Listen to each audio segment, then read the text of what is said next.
Welcome, ladies and gentlemen, to the ELSA Season 1 quarter-finals. It is Senior Squad taking on Meneer. My name's Muzz, and of course joined by the ever so delightful Miles. What's good, man?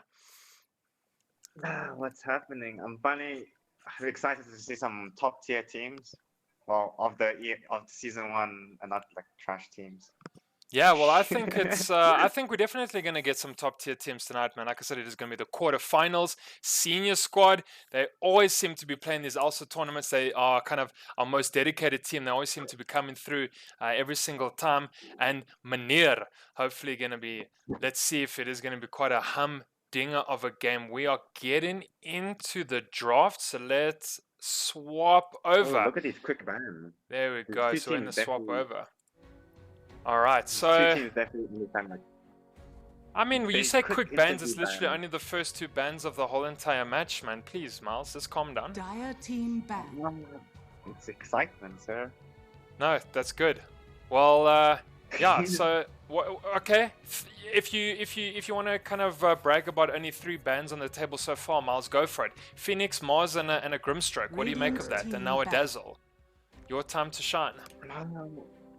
I mean, Phoenix. Let me just start with Meneer's bans. So Phoenix is the top tier, was one of the top tier supports, even past 4, because he's just so good at trading. And the egg has always been good, but in this meta particularly, like somehow he's just this Phoenix hero is just ridiculous. His fire spirits are amazing at trading, and most Phoenixes are going Aghanims, which is disgusting in team fights.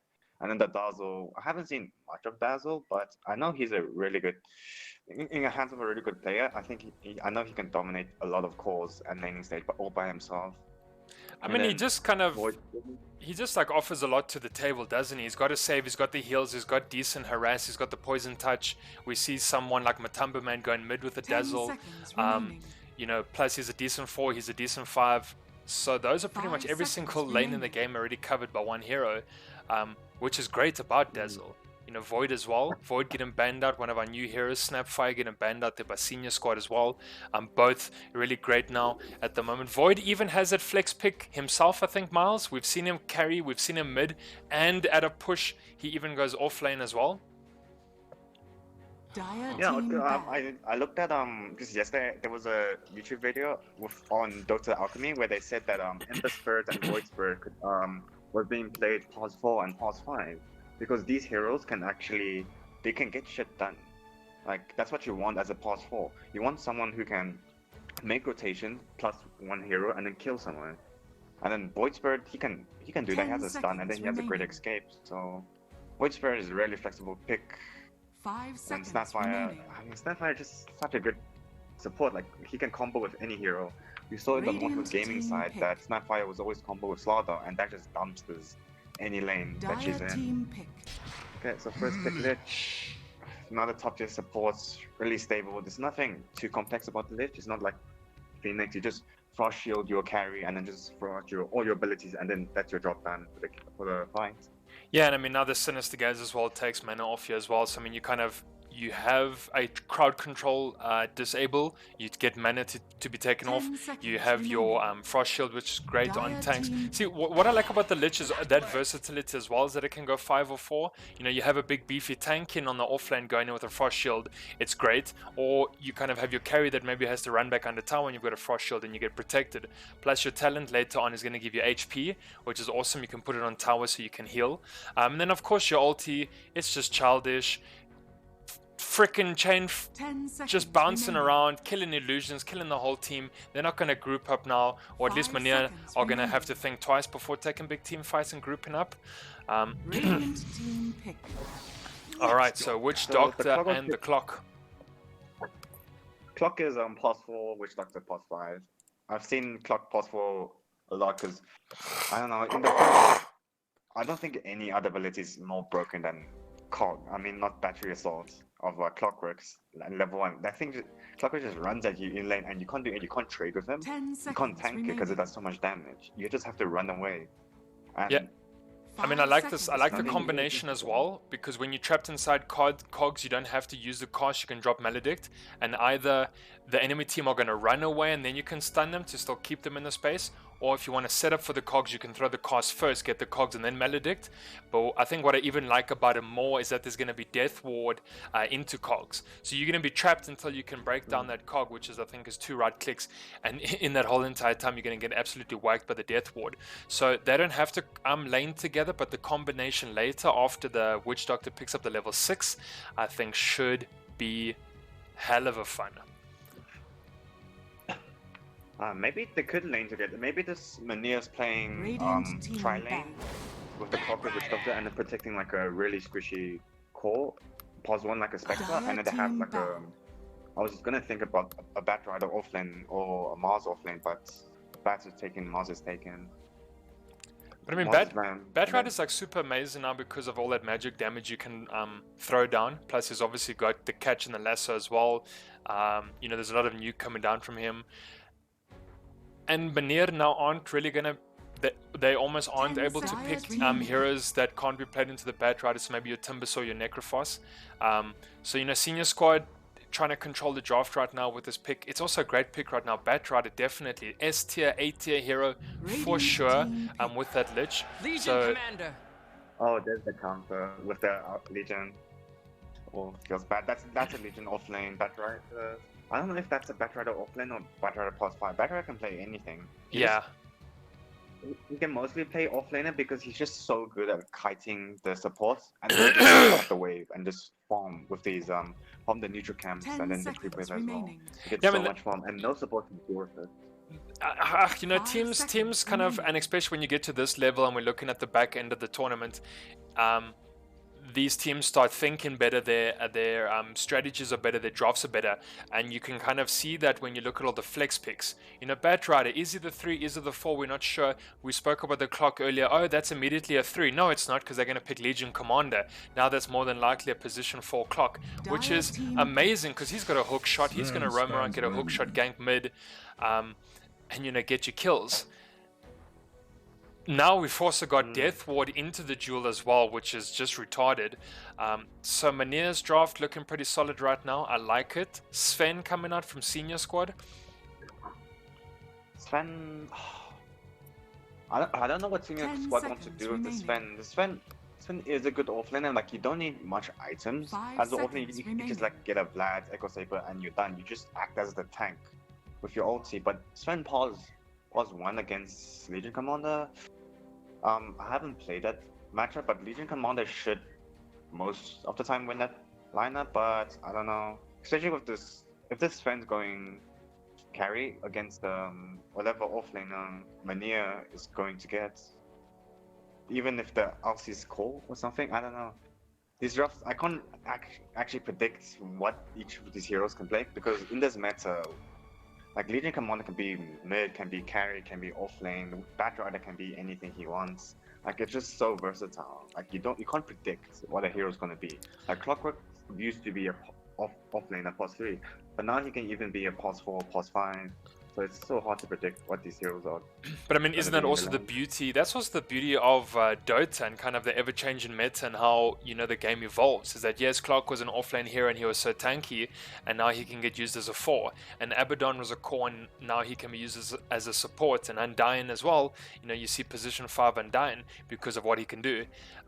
You know, even VP played that Sven as a support. I doubt it's a support. Yeah, it's going to be more than likely a call for Senior Squad, but it's... And now you see Notel playing Ember support. So, I mean, these heroes, they can pretty much be played any way you want them to, as long as you know what you want to do and how you want to play them, which is amazing.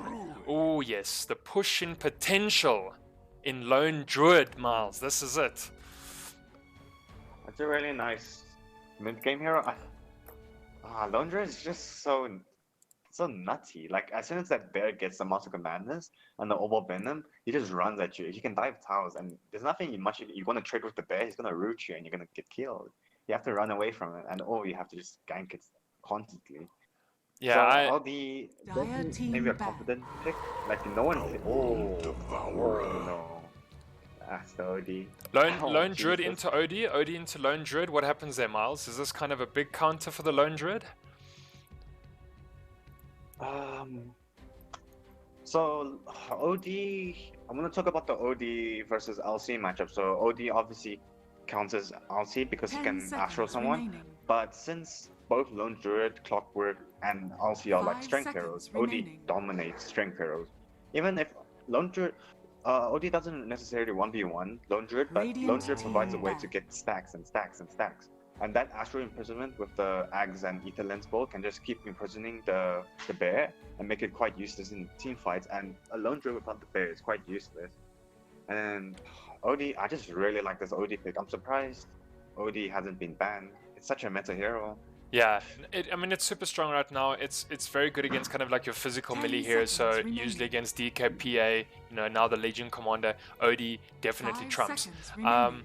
I think if there's going to be decent rotations coming out from senior squads, so say this Bat Rider, Lone Druid might not push as much as he wants to, because obviously that bear is super tanky, and I can see this Lone Druid having a really decent mid game if he does go mid.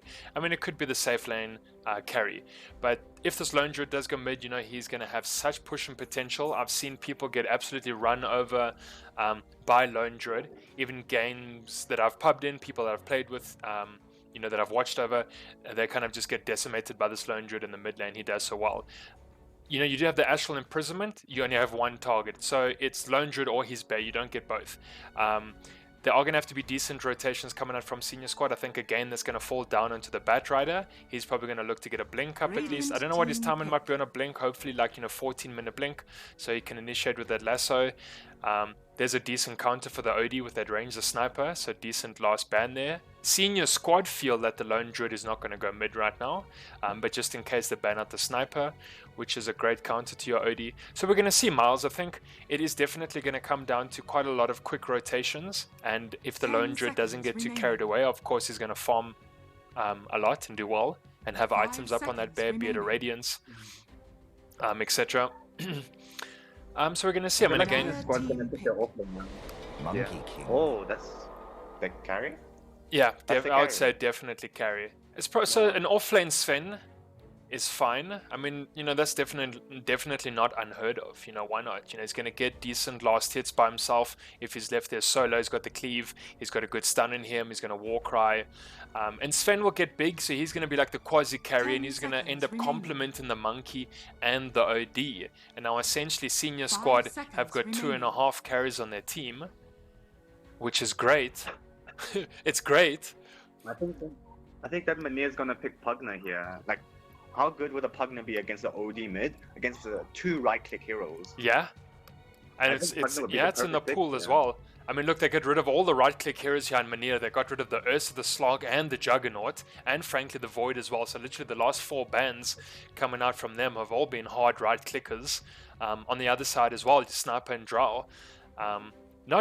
Not the most magical damage on either side of these teams. Yes, you got like a Witch Doctor, you've got the OD, but a Pugna would wreck. Okay, there we go, Quap. You may So now you're select not your far off, heroes. Miles. I would have preferred the Pugna much more because, Quap, it should dominate this lane because Quap dominates a lot of lanes, especially now after her buff of the slow. But I would have preferred Pugna much more against these guys because maybe, I don't know. We should see. So this OD,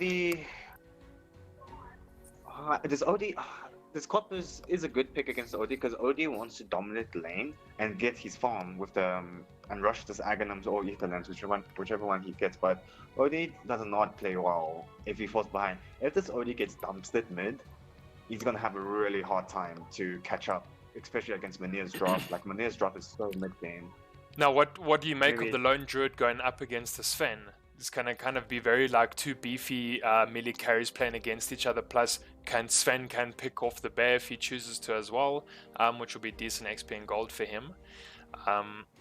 What do you think of that matchup then? Does a Sven beat a Lone Druid? Does Lone Druid end up now pushing his lane up, which would be great for him because he's gonna win. Obviously, his safe lane, which is what every team would like and want. So I think it all dictates on what each team's supports do. Like if the Clockwork plays it really well with the Lone Druid, the Sven will get zoned the hell out the lane. On the other side, if this Bat Rider plays really well with the Sven, this Lone Druid will not get anything. So it's all dependent on their supports and the rotation from even the mids sometimes. But Sven, it should be an even matchup. Nothing too special. Prepare for battle. All right, well, guys, that's the draft chat game number 1. It is going to be senior squad taking on Meneer, and this is the quarterfinals, ELSA season 1. Miles, I think it's going to be an absolute humdinger of a game. We've got very decent picks here coming out of the draft. OD taking on a Quap in the mid lane should be great. Very magic-based intelligent heroes taking on each other. Lone Druid, he's not feeling that vibe anymore. He spoke about the Pugna. It wasn't going to be meant to be, although it would have been an amazing pick. I mean, just now on the weekend, you saw OG play Pugna on the Sox at position 4. So maybe, I don't know if you feel like Pugna. I don't know if you feel like Pugna's maybe not that much of a mid hero anymore. Because I mean, I'm going to be honest. I haven't seen a lot of Pugna come out in any of my pubs lately. So are people playing him? I mean, people can play IO mid if they want, if it suits their drop and suits the situation. Like that's what OD was known for. They pick these random heroes that should never have won the lane. Well, I think this first blood on the Witch Doctor is not careful with the cost planters. I think he'll be fine. I mean, it's a 3 vs 2, yeah. He should be fine. Sasquatch is going to come up, does have the battery assault as well. First top. Okay, Fook. Oh, actually getting an Astral. Yeah, picks up that bounty as well. So Lone Druid has to now TP back all the way to lane. So something that's interesting that you don't see the other mids doing in this ELC season 1 is that the mid player goes and gets the rune, or like on the high ground, instead of just waiting there to block, because that's what most mid players, they just go there and block. But if you don't know this, you can get this rune and you can still reach the block here, so you're not wasting any time, and it really helps your team because they don't have to worry about getting this other rune. They just have to worry about contesting this the one rune. So very nice knowledge of the game from these two mids. Yeah, so here we got Odyssey playing the Lone Druid here in the top lane. I think he should have a good time. I mean, right now he's been left to get a bit of solo farm. You got Jax getting the cost down as well. There's the hold coming out from the bed, but it's fine. Bat Rider seems to be getting away. It looks okay. Jax and this Bat Rider needs to be very careful with the positioning, because right there we saw that the Bat Rider was a bit out of position and he got punished really hard with Kosk and in the bed. Oh yeah, Kosk coming to get into Penace. Nice, decent harassment here on this top lane. I mean, Lone Druid's gonna hit you hard. You're gonna have Witch Doctor with the Maledict just now as well, and Penace is gonna, he's getting closer to being under his tower right now, which is fine, so he can get the last hits. Bottom lane though was eyeing out. Blackheart Maniac taking on Phoenix. First blood here. Alright, so that's the Legion Commander going down. Sinister Gaze was on Sasquatch. One more hit. Oh, the Bounder Strike. Yes. You caught it here first, Miles. This Lich Monkey King lane is really strong, but I think maybe the LC made a mistake, because right now most LCs are going or maxing their Q because it does so much damage, and you can as soon as you Q 2 heroes, you get so much movement speed, and that gets another like 4 or 5 right clicks or so. But you definitely don't want to start with counter with moments of courage or E, because you don't want to be manning up on this Monkey King. You want to be purging off the pistol attack, and then you want to be nuking him for Q. So I don't know. Maybe that might cost his laning stage. We'll have to see. Going back to the mid lane, this OD is having a really tough time, as expected, because even for the CS is even, his HP is so low. He's getting zoned off the wave right now, and he's gonna miss at least 1 creep wave or more. Like, if he goes to Astral, the Astral range is actually really short, so the Quap can actually get her dagger off before she gets Astral. Yeah, now Fook looking pretty beaten up right now. Poison coming off that Shadow Strike. Oh, 70 health. Has been killed. I mean, Blackheart Maniac. Has been killed. Oh, Courier's dying left, right, and center here on this bottom lane. This Fook actually fucked up really. Sasquatch picked up both those Couriers. Did he? Yep, Sasquatch picked up both I mean, the cures there. I mean, you know what, that's great because no items are coming into the safe lane. That's like brilliant plays coming from a position 4. You know, get the couriers that can't bring items out. You know, here now Monkey King sitting, just got the 1 Wraith band. His courier's out for a minute, same with Mowgli as well. That's devastating. You know, and kudos to Sasquatch, they're absolute brilliant plays. He's gonna try to block the camp now as well. It's gonna pull the wave a bit. Jack that farm for Phoenix. I mean, sorry for the Legion. Definitely blocked it.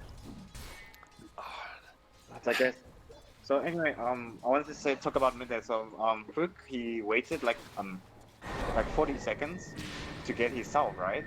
And then he was on 100 HP, and then he got his last dagger tick. And then at the last tick, he popped his salve. But then there was still a tick of the dagger left, so he went from 70 HP to 90. And then with the salve, but then it got cancelled with the dagger, so a really huge misplay from Fook. That's Batrider, yeah, picking up a headdress, just pretty kind of standard, you know, support items right now. There was obviously that nerf to the HP regen, but it's great, you know, just give you a bit of heal in the lane, make sure you can support your Koya just so they can play a bit longer, give yourself heals as well. He's gone for the windlass as well just to pick up that extra speed. He's actually going to be building into his Tranquil boots, which is so common on supports, you know, your Lich, your CM, want to be picking up Tranquil boots, just give you a bit of that extra HP with that movement speed as well. It's great. So, I think the Batrider is making a mistake right now, because right now he's not doing much. Like, the lane's pushing into the Sven's tower. He doesn't need to be here. He needs to be stacking this. He needs to be stacking waves or like getting the bounces. He didn't even go and get the bounces. He had time to, and he might get overextension. Maybe if there's a cast coming at you, Maledict might get dropped in his head as well. It's not gonna happen. And actually, they could have killed him there. I'm not gonna lie. Old Jax, if Jax picked that up. So mid lane, OD level 4, Quap is level 6. I did predict this, and so I need to play really careful because the more you fall behind as OD, the more you're gonna have to rely on the Monkey King and Sven, and the Sven's not doing that well. No, actually no, he's doing really well, but Sven's he still needs some space, but he wants the OD to carry early game and mid game. But I mean, Miles, you didn't really, you know, maybe we never heard you, but I mean, you didn't did you really say that the Quap was going to do so well against this OD? Maybe I'm deaf in my left ear, I'm not sure. I was going to say, did you predict for us that this Quap would have such a good game against this OD? I don't remember. I don't think I predicted straight, but I said that. Oh, here we go. 2 rotations coming out from other support here. Sasquatch meeting Mowgli. There's going to be Sinister Gaze, Undertow, not going to do too much. Blink coming out here from Hollow Code. 1 more hit, gets the double kill. That's perfect for Quap. She has the double D as well, so that was inevitable. But that's exactly what she wants. Now she's level 7, I think, still versus a level 5 OD, yeah. So she's 2 up versus her counterpart, which is brilliant. So I knew that OD was gonna get dumpstered. I think I said that OD must not get dumpstered mid against this Quap because he doesn't farm quickly. But I didn't expect this much. I mean, especially with the feed from the Lich, give the Quap another kill. It could be really bad for this OD because if you go up to lane, this Quap daggers you, and there's nothing you can't trade with her. Like OD can't trade with Quap. No one can trade with Quap, and then this Quap needs to be free to roam. Top lane, do have Sasquatch rotating around. You might just be able to catch someone from the back. Is he going to drop the cogs? Gets out the assault. Stormhammer coming, gets a stun as well. Bear should be able to chase him off. Caskin thrown out as well. Yeah, he doesn't have that hook shot yet. I think Miles was going to say, I don't know, Clock doesn't really get his power to initiate until that level 6 comes online. But he is obviously given Legion Commander space to farm, but they killed him bottom lane. Blackout Maniac getting exactly what he wants as a Monkey King is another kill. I mean, you gotta have to blame the Clocker for that one. As soon as the Clock leaves that lane, this LC cannot step up to the wave. There's no one to stop this Monkey King and Lich combo if your Clockwork goes out lane. And this Clockwork wasted time. He didn't make an effective gank top. I don't know what that gank was.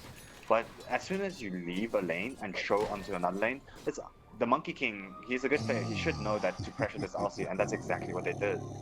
So both these the Scorpion needs to be more careful about his rotations, and he's this Aussie is level 5 and this Monkey King is level 7, and I might even dive tower there. Or Jingu. Jingu stacks. But I mean, you can't dive tower there, but it's fine.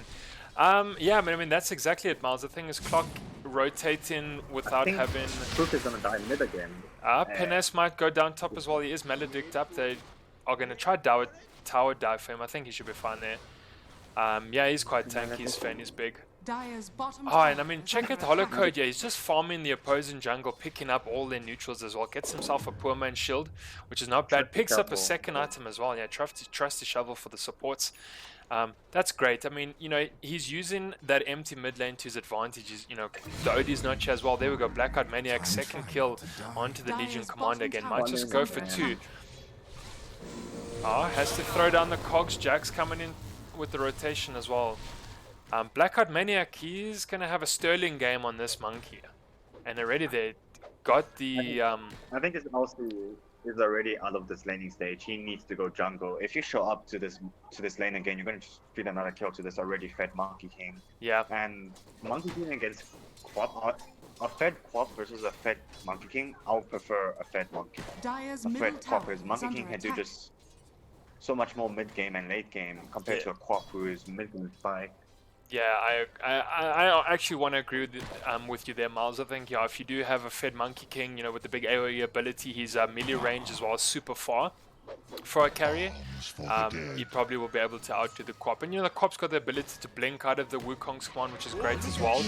But, I mean, the rest of that Meneer team, maybe not so much. Fight's going to be taken in the jungle with the Jewel getting dropped down, and Mowgli's going to fall. So Phoenix does pick up the damage, should be able to drop this courier as well. So Mowgli loses 2 sentries with a mango. And now look at this whole rotation from Meneer coming down here. But I mean, now this is Odie's time in the mid lane to catch up. Is it going to be enough? So what is he, level 8 to level 9? So he's not that far behind anymore. Dire's middle tower is under attack. It's definitely a good realization from Meneer of their timing. Like, obviously, instant level 6, instant TP to get to the kill lane. Like, he's not hesitating, he's not farming the lane while he still has level 6. He's instantly going with his team, getting the dual damage, and then pushing the tower. But I think they realized that maybe this fed Monkey King might be a lot of trouble. I think his ulti might be dead again. This Monkey King has a there you go. Damage. He might just be dead. Okay. That's going to be the Legion going down again. Blackout Manic might look for more. It's going to go... Is it going to be a Sinister Gaze? Sinister Gaze. Double kill while the OD falls mid as well. Goes down to Hollow Code.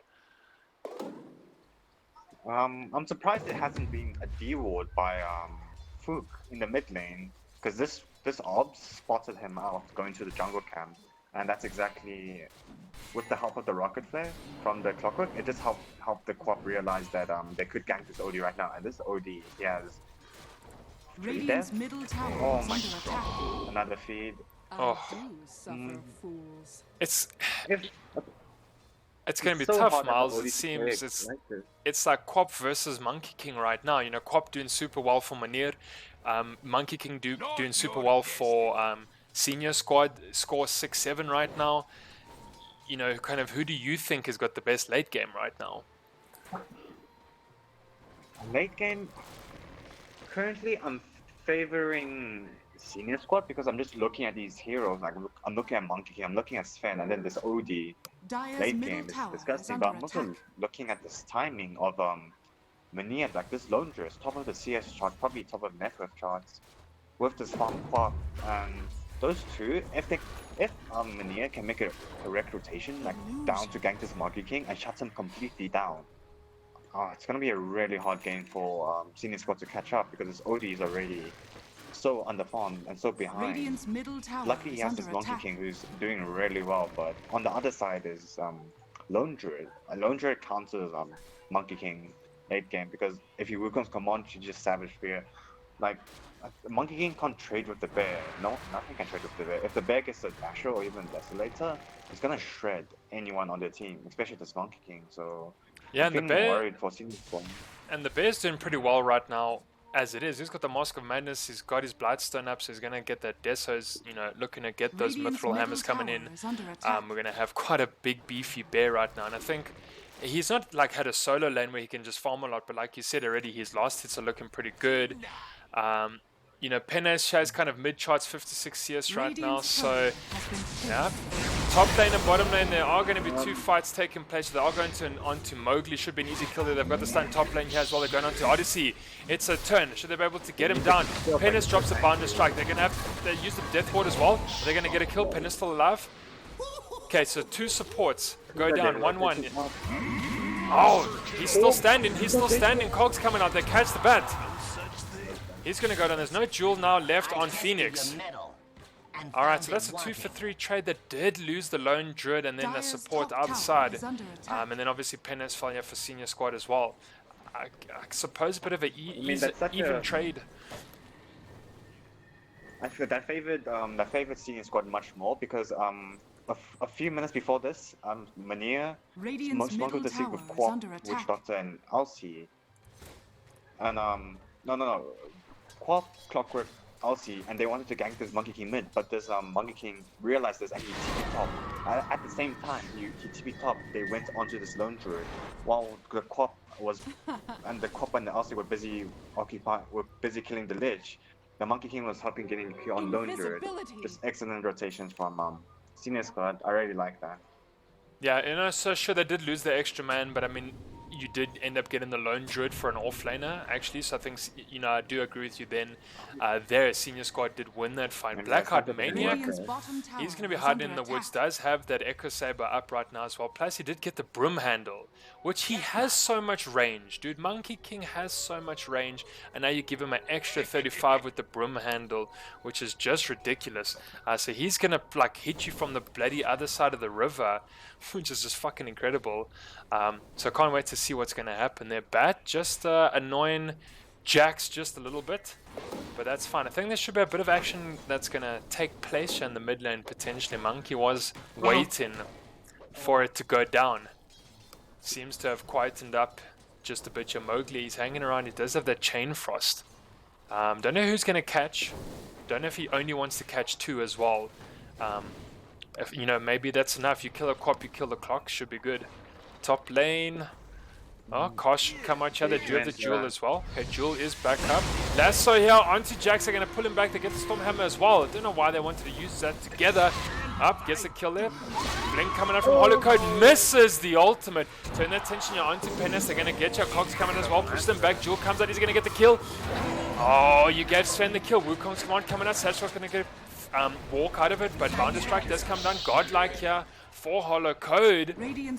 Misses his ultimate, but the Jewel going to Sven, which is not what Meneer would have wanted. Dire are scanning. Did Sven get the dual damage? Yeah, Sven did pick up the Jewel. Oh, no, it didn't. Okay. Dire's middle tower. And no, it doesn't seem like he got the Jewel damage. I think the ulti still got. She has 30.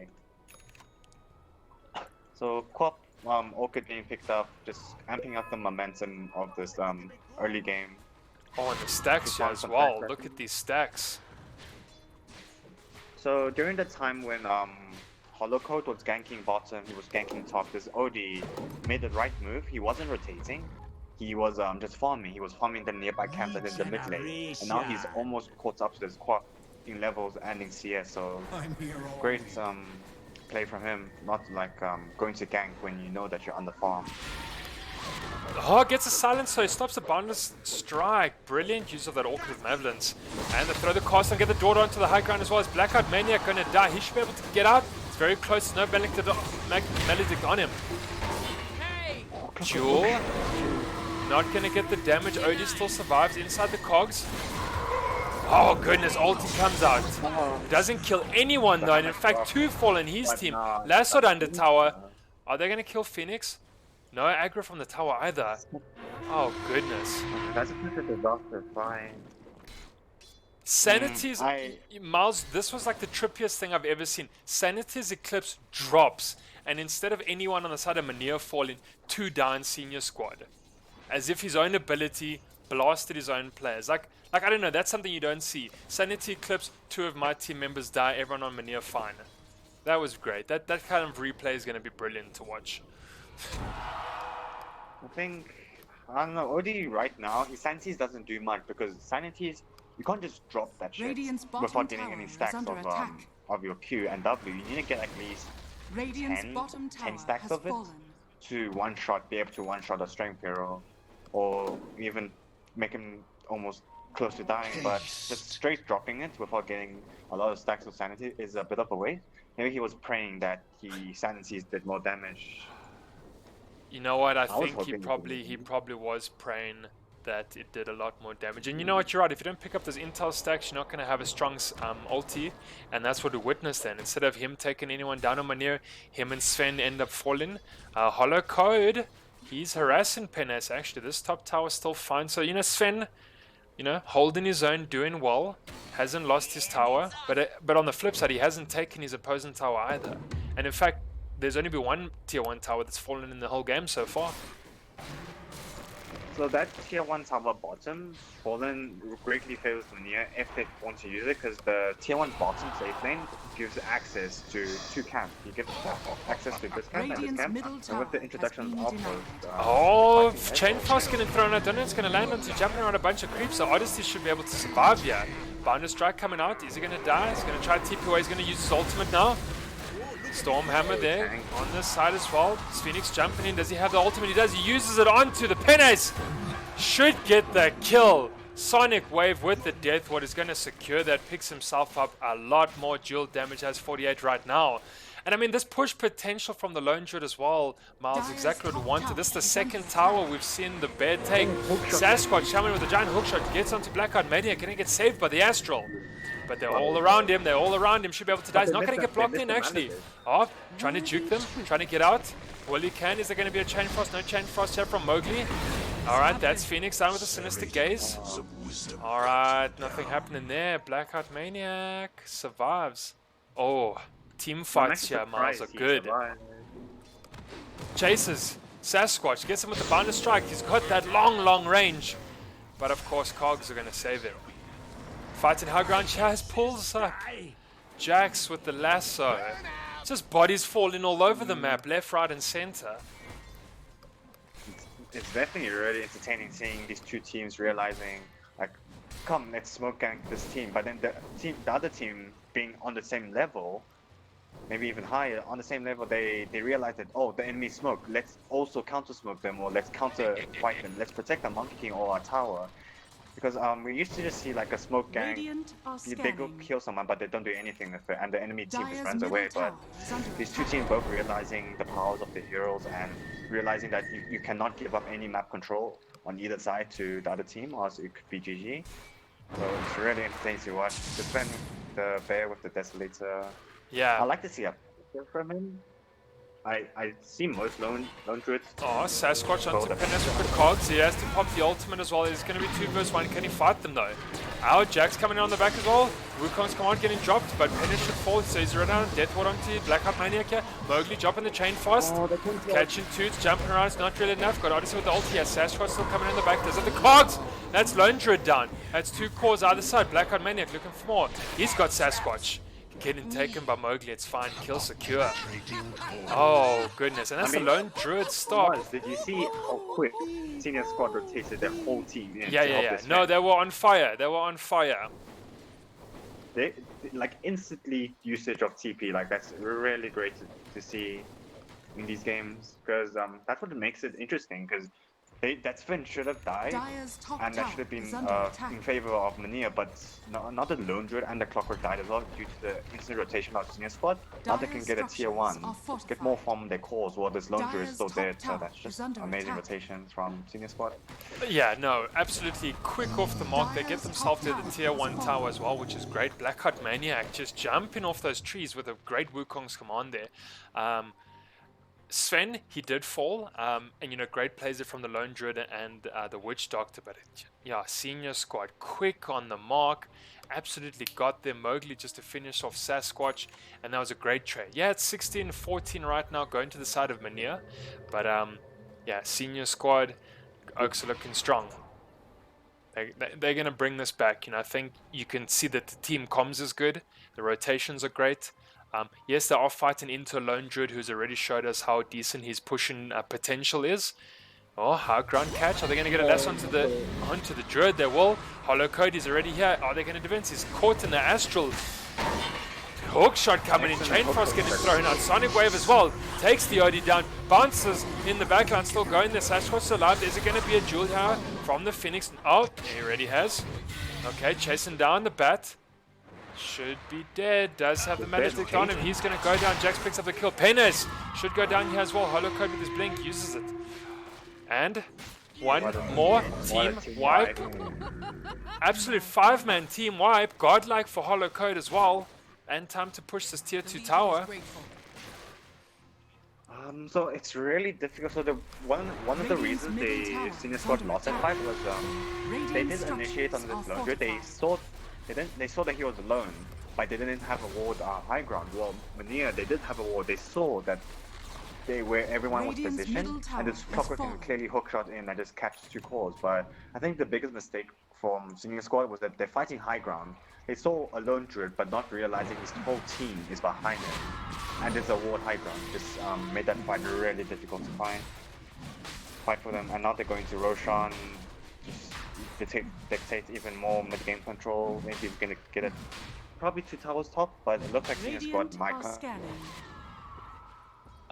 Yeah, Senior Squad to contest this though, but now you got a half Roshan, which I think no team wants to leave without.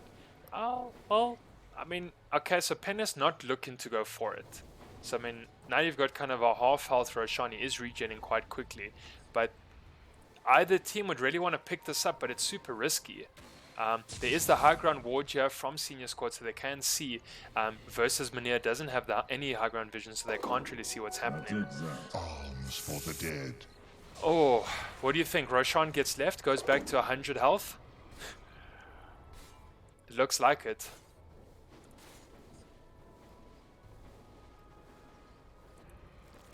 I'll take that. Alright, so both of these teams deciding it's not going to be in their best interest to be taken on this Roshan. There is IR Nivyu. He's just going to get a bit of vision there in the pit quickly. So does the clock as well. Neither team in there. Both teams checking it out. And that's fine. That's what they have to do.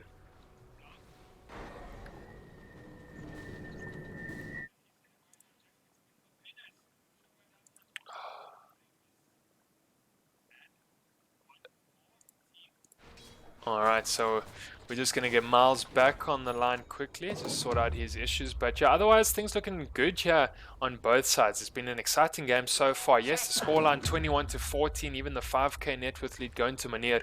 You know, a lot of that lone Druid with a quick farming he's able to do. And obviously the Quap having quite a decent early game as well. Does have the BKB up now, still holding that haste just in case. Now looking to pick up that Agnum Scepter as well. So she's having quite a decent time. Monkey King, Blackout Maniac, he's going to have to do a lot of work to bring his team back into this. You know, fine, he's third. Little bit kind of quite far behind Lone Druid itself, the whole 2,000 net worth. Cool, let's just get Miles back in the action here. So things looking pretty decent matchup from both these teams so far. And this is only game 1, which is the best part. You know, lots to look forward to. We're going to see what happens here. Maybe one of these teams forces the game 3. It would be absolutely spectacular.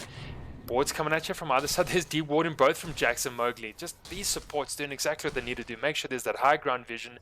You don't want to take Roche without it. You don't want to fight there into Senior Squad's triangle without it. Are we going to get a smoke? Alright, smoke on the clock. Not really, I think, going to smoke without that high ground vision anymore, and they want to get these lanes out. Monkey Bottom, you know, he's pushing them in. They still don't have that tier 1 tower. It's usually very hard to pick up this tower here. You've got that jungle as well there, which is tough.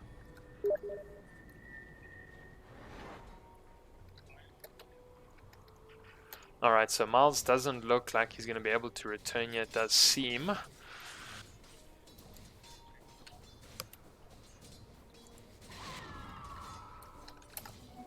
Haste. Alright, smoke coming up from Meneer. Are they able to catch the OD? They won't. He's out. Whew, quick Dire's fingers bottom there. tower is under attack. Quick fingers, but Blackheart Maniac looking to take this tier 2 tower here. Dire's Let's move up to voice 3 quickly. Yeah, Miles, you back? You in the game? Yeah. Yeah, my Discord shut down and then exited back. I couldn't join the channel because Peaches set it to 2 out of 2 people. That's fine. All right, so things not much changed when you left though, Miles. We just had Monkey King trying to take the tier 1 tower. Bottom, you can see he did do a lot of work, but he's now being killed for it with a decent rotation coming out from Meneer.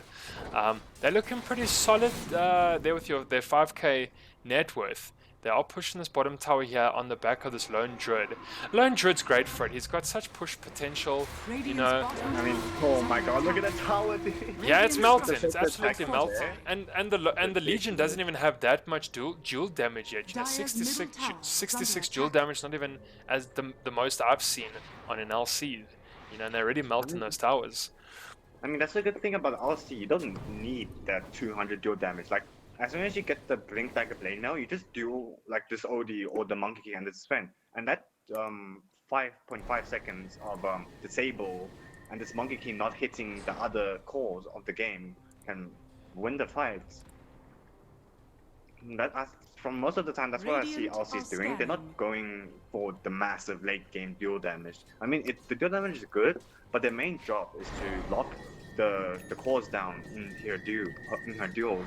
And LC normally don't do duels with a blade mail. She normally just Oh, maybe there's going to be something here. There might be a jewel here onto Penis as well. He's going to give the jump, going to get the jewel. He's hitting up high ground. He's going to get the misses though.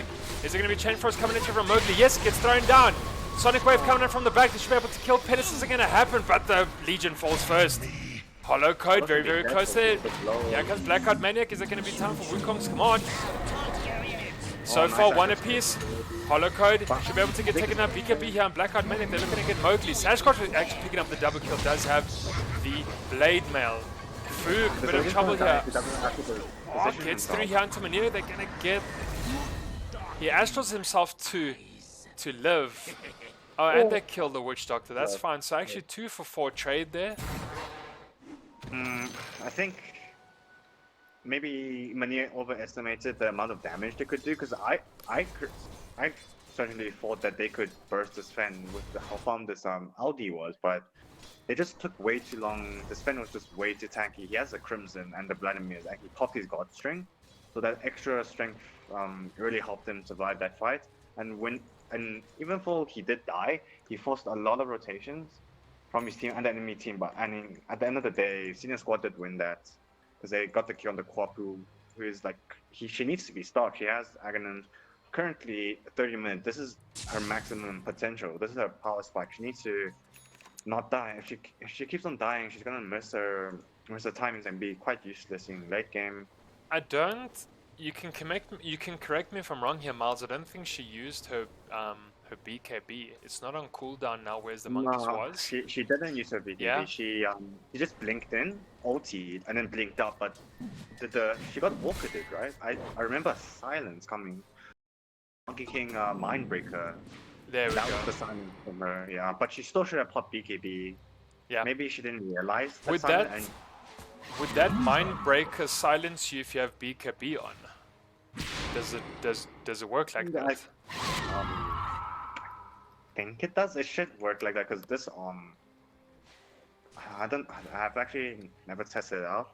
Okay. But okay, that'll be interesting. Yeah, okay, so yeah, I'm not too sure about all the neutral mechanics as well versus things like a BKB like that. So I wonder if it would have stopped it. But anyway, that doesn't matter because no BKB coming out from Hollow Code. Blackheart Maniac able to get that Mindbreaker off, which is great. And yeah, Meneer absolutely lost that fight in quite a big one. It all started out with the Legion Commander trying to duel the Sven, and he even had the Lone Druid behind him as well, which in many books and definitely would have been an easy kill. And again, I think that comes back to senior squad's great rotations and quick TPs they have. You know, Mowgli was in there in a flash, drops the Chain Frost, and then, you know, that was it. Kind of fight was over. Monkey King jumped in. They got a decent lasso. Right now, Monkey King's getting ready to. He has more as well. Blackheart Maniac does get the jewel on him. He might just go down. Is it going to be enough? Winner! Alright, so Legion does pick that up. They turn their attention on to Fook. There's not going to be a death roll just yet. Fook dies as well. Sasquatch in the back. They take Mowgli. Oh goodness, Meneer. This is a huge refight. Pick up 3. Double kill here for Hollow Code. Awesome rebuttal coming out from Meneer. They lose 4 in the previous fight. They take 3 in this fight with a tier 1 tower. And enough time to push a tier 2 tower as well. So this is fantastic from them. So something that's not common known is that if this monkey, so BKB normally people know like, oh, I pop BKB, I should be able to survive, but I think maybe this monkey made a mistake popping that BKB, because as soon as you pop that BKB, this OD can't save you. No one can save you because you're magic immune, and we saw in that fight, even when this monkey popped BKB, this Aldi and this Blade Mail Alci just completely destroyed him, and he wasn't able to be saved by the OD because he was BKB'd, and that was that's such a double-edged sword of the BKB, especially with this OD. So maybe they realized that mistake, but hopefully, because that might cost them the next fight, and the next fight, whoever wins the next fight is definitely Rax. A lot of map control and well. Yeah, almost more if Meneer wins the next team fight, they are going to be able to push high ground versus senior squad still have to go through the tier 2 towers. Depending on, I guess, on how many they do kill. Maybe if they get a decent 5-man team wipe, then sure, they might be able to tickle tier 3 towers. But yeah, Meneer took an excellent team fight there, and you know, off the back of that 4-man loss, it just means like the resilience these teams need to have is so important. Just bounce back, you know, play from team fight to team fight, win them, and then you can do things, you know, like push a tier 2 tower like they did and pick up Roche, which is great. Objectives all around, and they're going to pick up this outpost as well. You know, so they're going to hopefully pick up, you know, the XP in the next 5 minutes. Yeah, they've got another tier 2 tower they're about to take off here as well. They tried a lot earlier. You know, we spoke about how much damage the Legion was doing with the Lone Druid. It should be even more now. Melted. Absolutely melted. I just like seeing teams taking objectives with the advantage they have, because a lot of other teams we've crossed together is that as soon as one of the teams takes ages, they just go straight farming jungle, or like if someone died, they go back farming jungle. Oh, there we go. That tower. Dude, look at that. Fell so quickly. Range racks as well. Goodness. Nothing good. Penis is going to jump and he's going to be able to kill. Deathwatch throwing him off though. Chain Frost jump around the backlines. They just get down Jax. Phoenix falls as well. He's gone down. They're still hidden. Oh, Odyssey, it's just a bear that's going to fall. He's not down though. They've got a double siege creeps there hidden the racks. Blackheart Maniac is looking for more. Doesn't have the Bounder Strike. They're chasing Ashland Imprisonment Chair. They've caught 2. Hollow Code has got his BKB finally popping. A Sonic Wave does come out. Isn't going to do an awful lot though. Mowgli on the wrong side of the tracks. They're going for more. Penis now with no ultimate. He might just get popped. Bounder Strike does come down. Stops them though. But I mean, they are pretty much a tower and a Rax down. 2 siege creeps. They are not doing anything. 2 siege creeps. Not doing... Oh, Jesus Christ. Miles, what I even say? I know I had to repeat myself there twice. But I mean, 2 siege creeps fucking bashing down the Rax and nothing happened.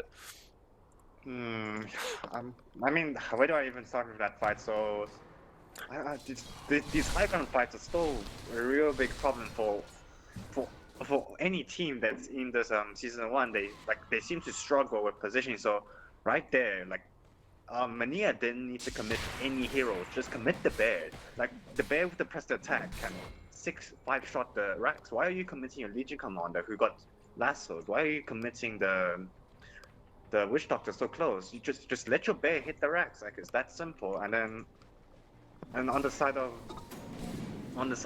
senior squad, when they chased Meneer to the high ground here, they maybe overextended, and that's why they lost They had to Oh, Lassie here finds the Legion Commander, should be able to get rid of this duel.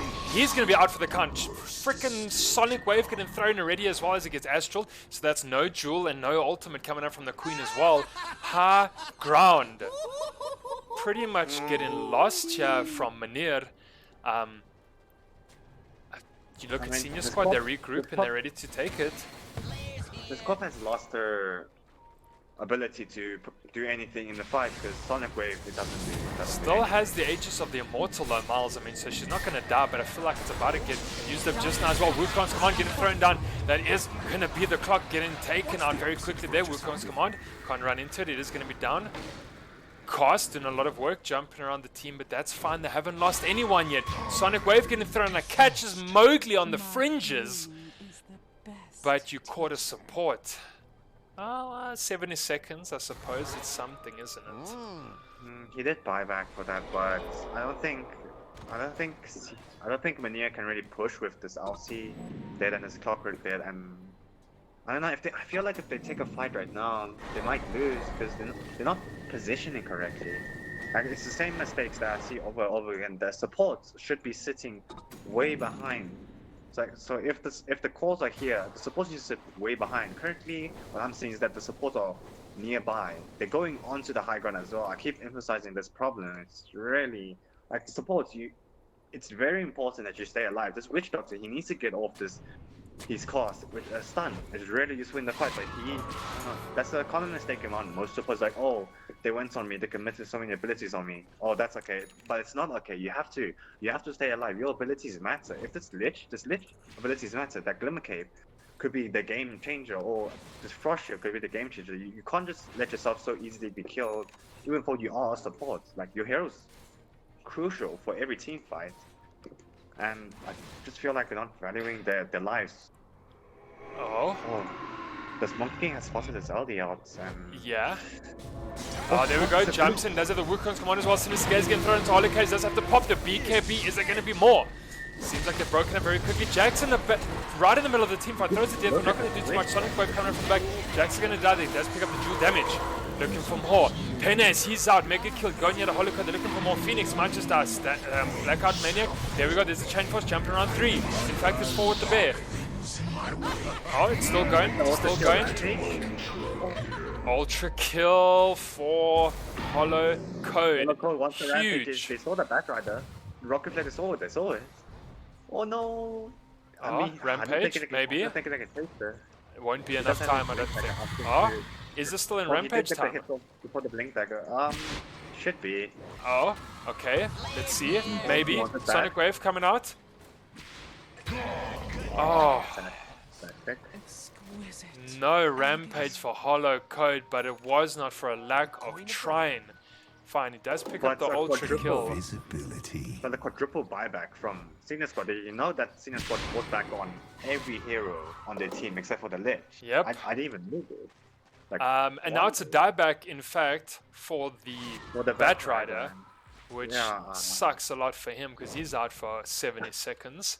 You know, he's got now no buyback. He's got the 7-minute cooldown as well, which sucks. I mean, Senior Squad did such a weird thing. They bought back on this OD Monkey King Sven Batrider, but only the Batrider TP, the Batrider and the OD TP to this outpost, but the OD cancelled and the Batrider completed his TP. I know. I don't understand why you buy it back then. The quad buyback, Miles. I don't know if it was worth it. They didn't. What were they going to defend there? The outpost. I mean, so like, you don't. That's such a waste of buyback. You want to buy back when the enemy are like here because they think that your 3 heroes, your 3 cores are dead, and then instantly buy back, catch them off guard, and then catch them with the lasso. That's what you want to do. That's how you buy back. That's the proper way of using it. You don't want to defend the outpost. Like, what the fuck is the outpost going to give you? A little bit of XP?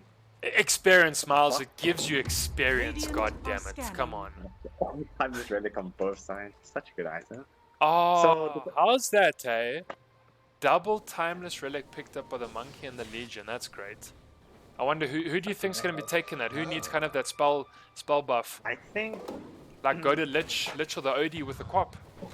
Yeah, Quap's holding the Timeless. I'm leaning towards this OD with the Timeless Relic because imagine how long is this Astro with the Timeless Relic? It should be like 5 seconds. It should be a 5-second 5-second stun, and imagine a 5-second stun on this bear who is really fun right now. 5-second stun on this ELSA is really Yeah, good. who's sitting with a leveler, dude, doing 60 freaking attack speed,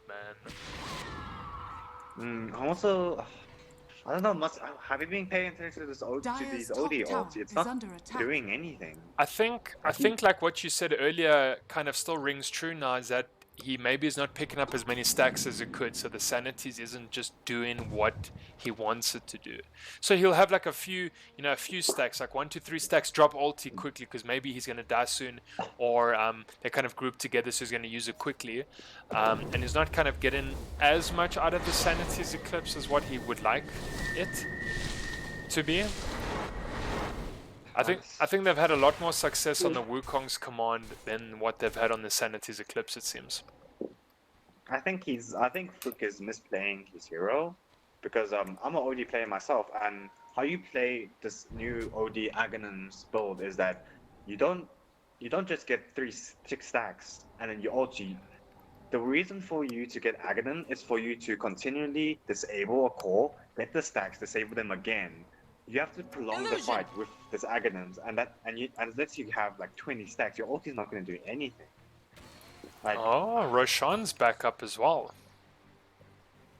I mean, Meneer can take Roshan really quickly. This bear is so strong. And I mean, what this is gonna come with what? This is gonna come with a refresher orb and maybe the Aghanim Scepter, right? I mean, this is third Rosh. Only the second one, I think.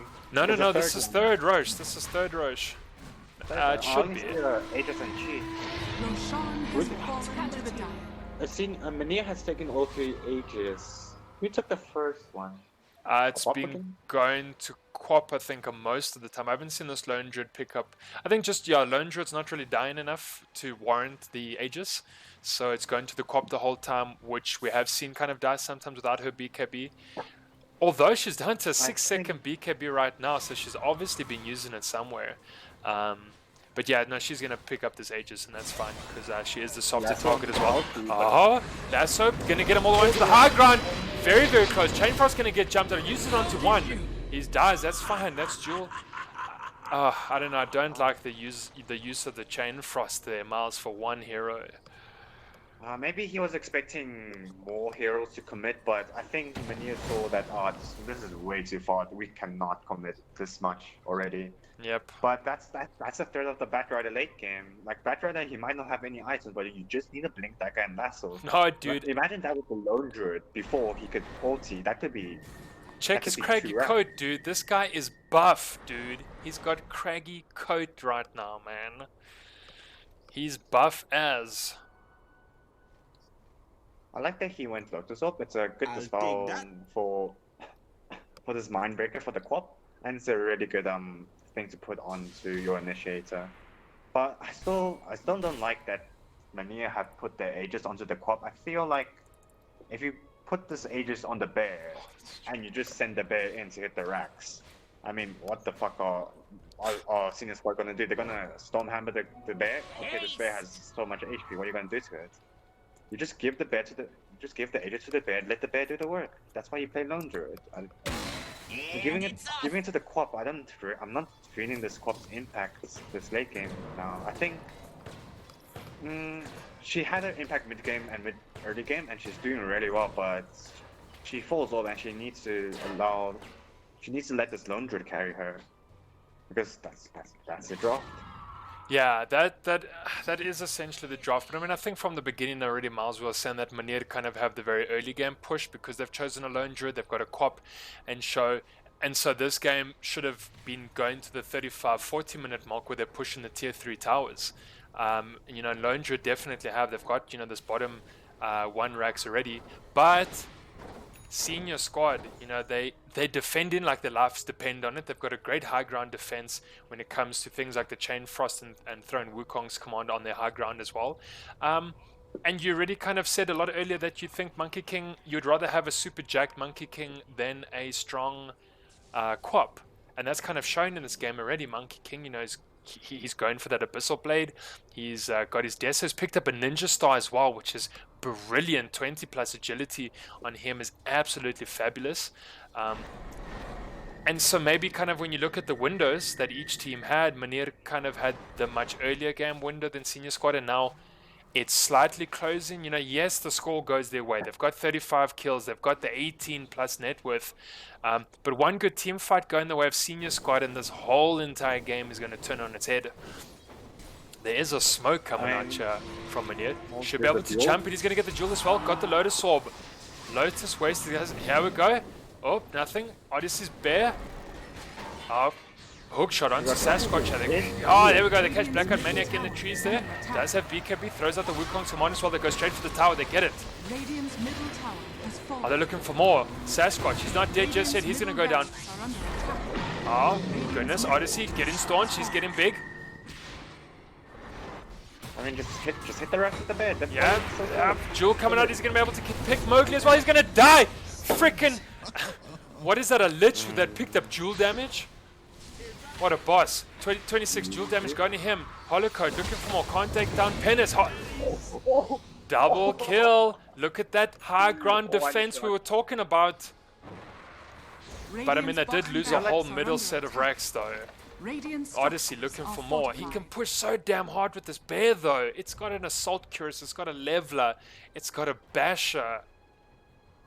It's huge. I think as Senior F. Squad lost. I feel like Senior Squad lost much more than Holocode, because you just lost some deaths on your cores and supports. Okay, that's fine, but they still got a racks. Yeah, whole mid set of racks, which is not good for you. I think the whole point of the Clockwork Hook shot in was to create a distraction, because while the Monkey King was already spent was focusing this Clockwork, this LD was going to work on these racks, and those things really melt in front of the Lone Druid. So if they can do this distraction again, maybe Lone Druid goes open and then forces rotation, and then they get top racks. It could work. But I mean, you know what? At the same time, though, he dropped his cogs and he forced Monkey out of that tree, which stunned him. So I mean, yes, it was a distraction, but he was able to bring the Monkey kind of out of his hiding spot as well, forcing the Wukong Summon plus the BKB as well to get dropped. He's now down to the 5-second BKB. So yeah, I think, you know, great initiation there from the clock, good distraction. I guess, you know what? They got the whole mid set of racks for that, while, you know, everyone was kind of fighting over here. So Senior Squad, things are looking tough for them, because they're going to have to now defend against quite a strong mid lane that's going to push in. I don't know, I guess maybe we kind of we sleeping on Meneer if we say that their kind of window was closing and that their early game push strat wasn't going to work, because things are still looking very dominant from them. Here we go. Oof. Blackout Maniac was almost blacked out himself there. That's hard. Okay, so Meneer made a mistake. They LC press the attack, and when you LC press the attack is a global sound, so everyone can hear when you press the attack. And if you press the attack, giving knowledge to the Monkey King that someone's gonna get ganked. So oh, there we go. Oh, Fook with a perfect astral there. My goodness, the quick fingers.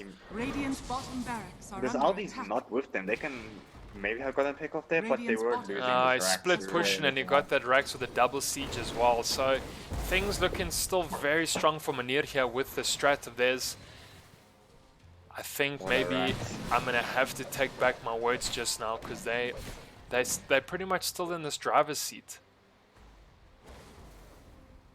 I didn't expect this OD to be so ineffective. Like, I'm not feeling this OD's impact. This OD 15 minutes into the game should be hexing a core, should be like 5-shotting a core and then 1-shotting a support, but I'm just not seeing any impact from this OD. He has 3 items, 52 minutes into the game.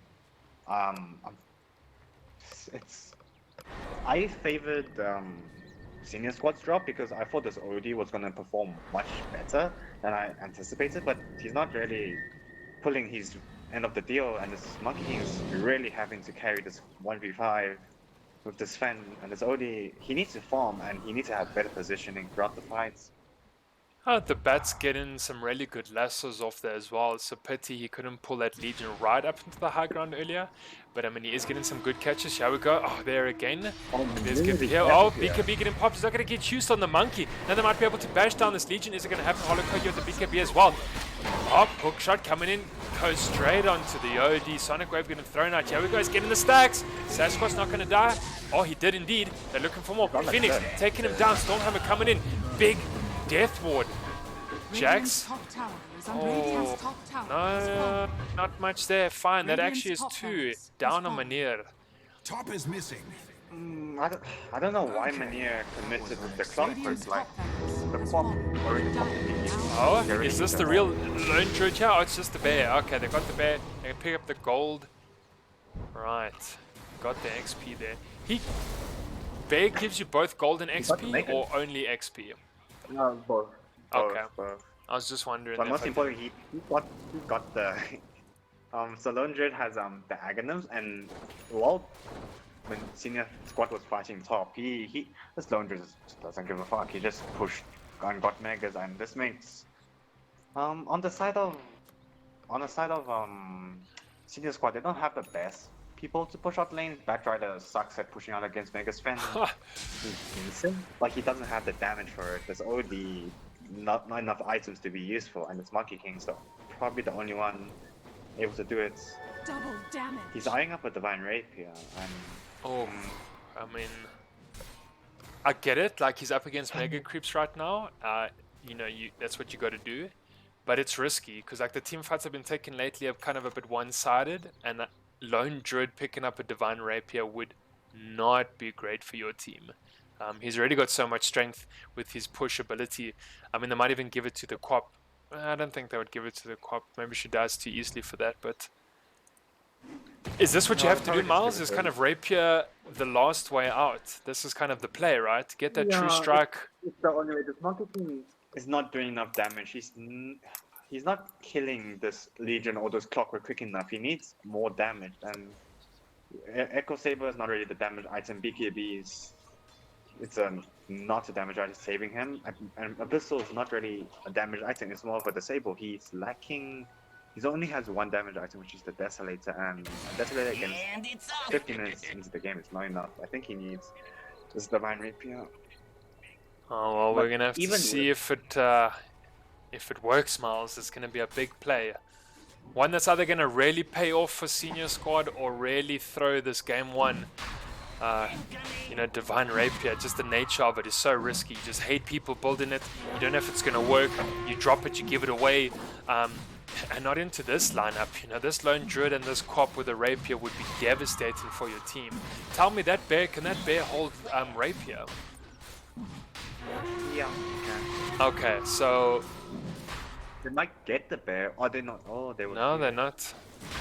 So much split push coming out from Odyssey now with that Scepter. It's doing a lot of work.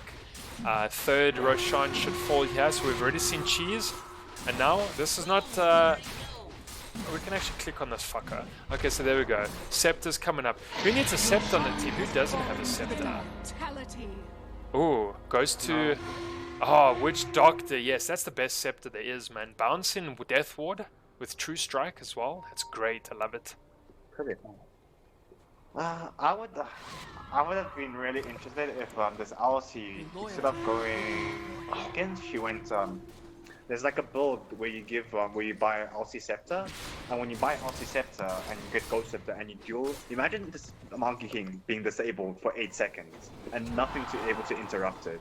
Like Meneer would win the team fight instantly. That's you know what, that actually is true. The fact that like the rest of your teammates wouldn't be able to help you out with that duel. But I mean, is then Legion doing enough to win that duel by herself though? He doesn't need to win the duel. That's why you get the Blade Mail and you get the Ghost Scepter. So you pop Ghost Scepter before you go in, and you duel a core.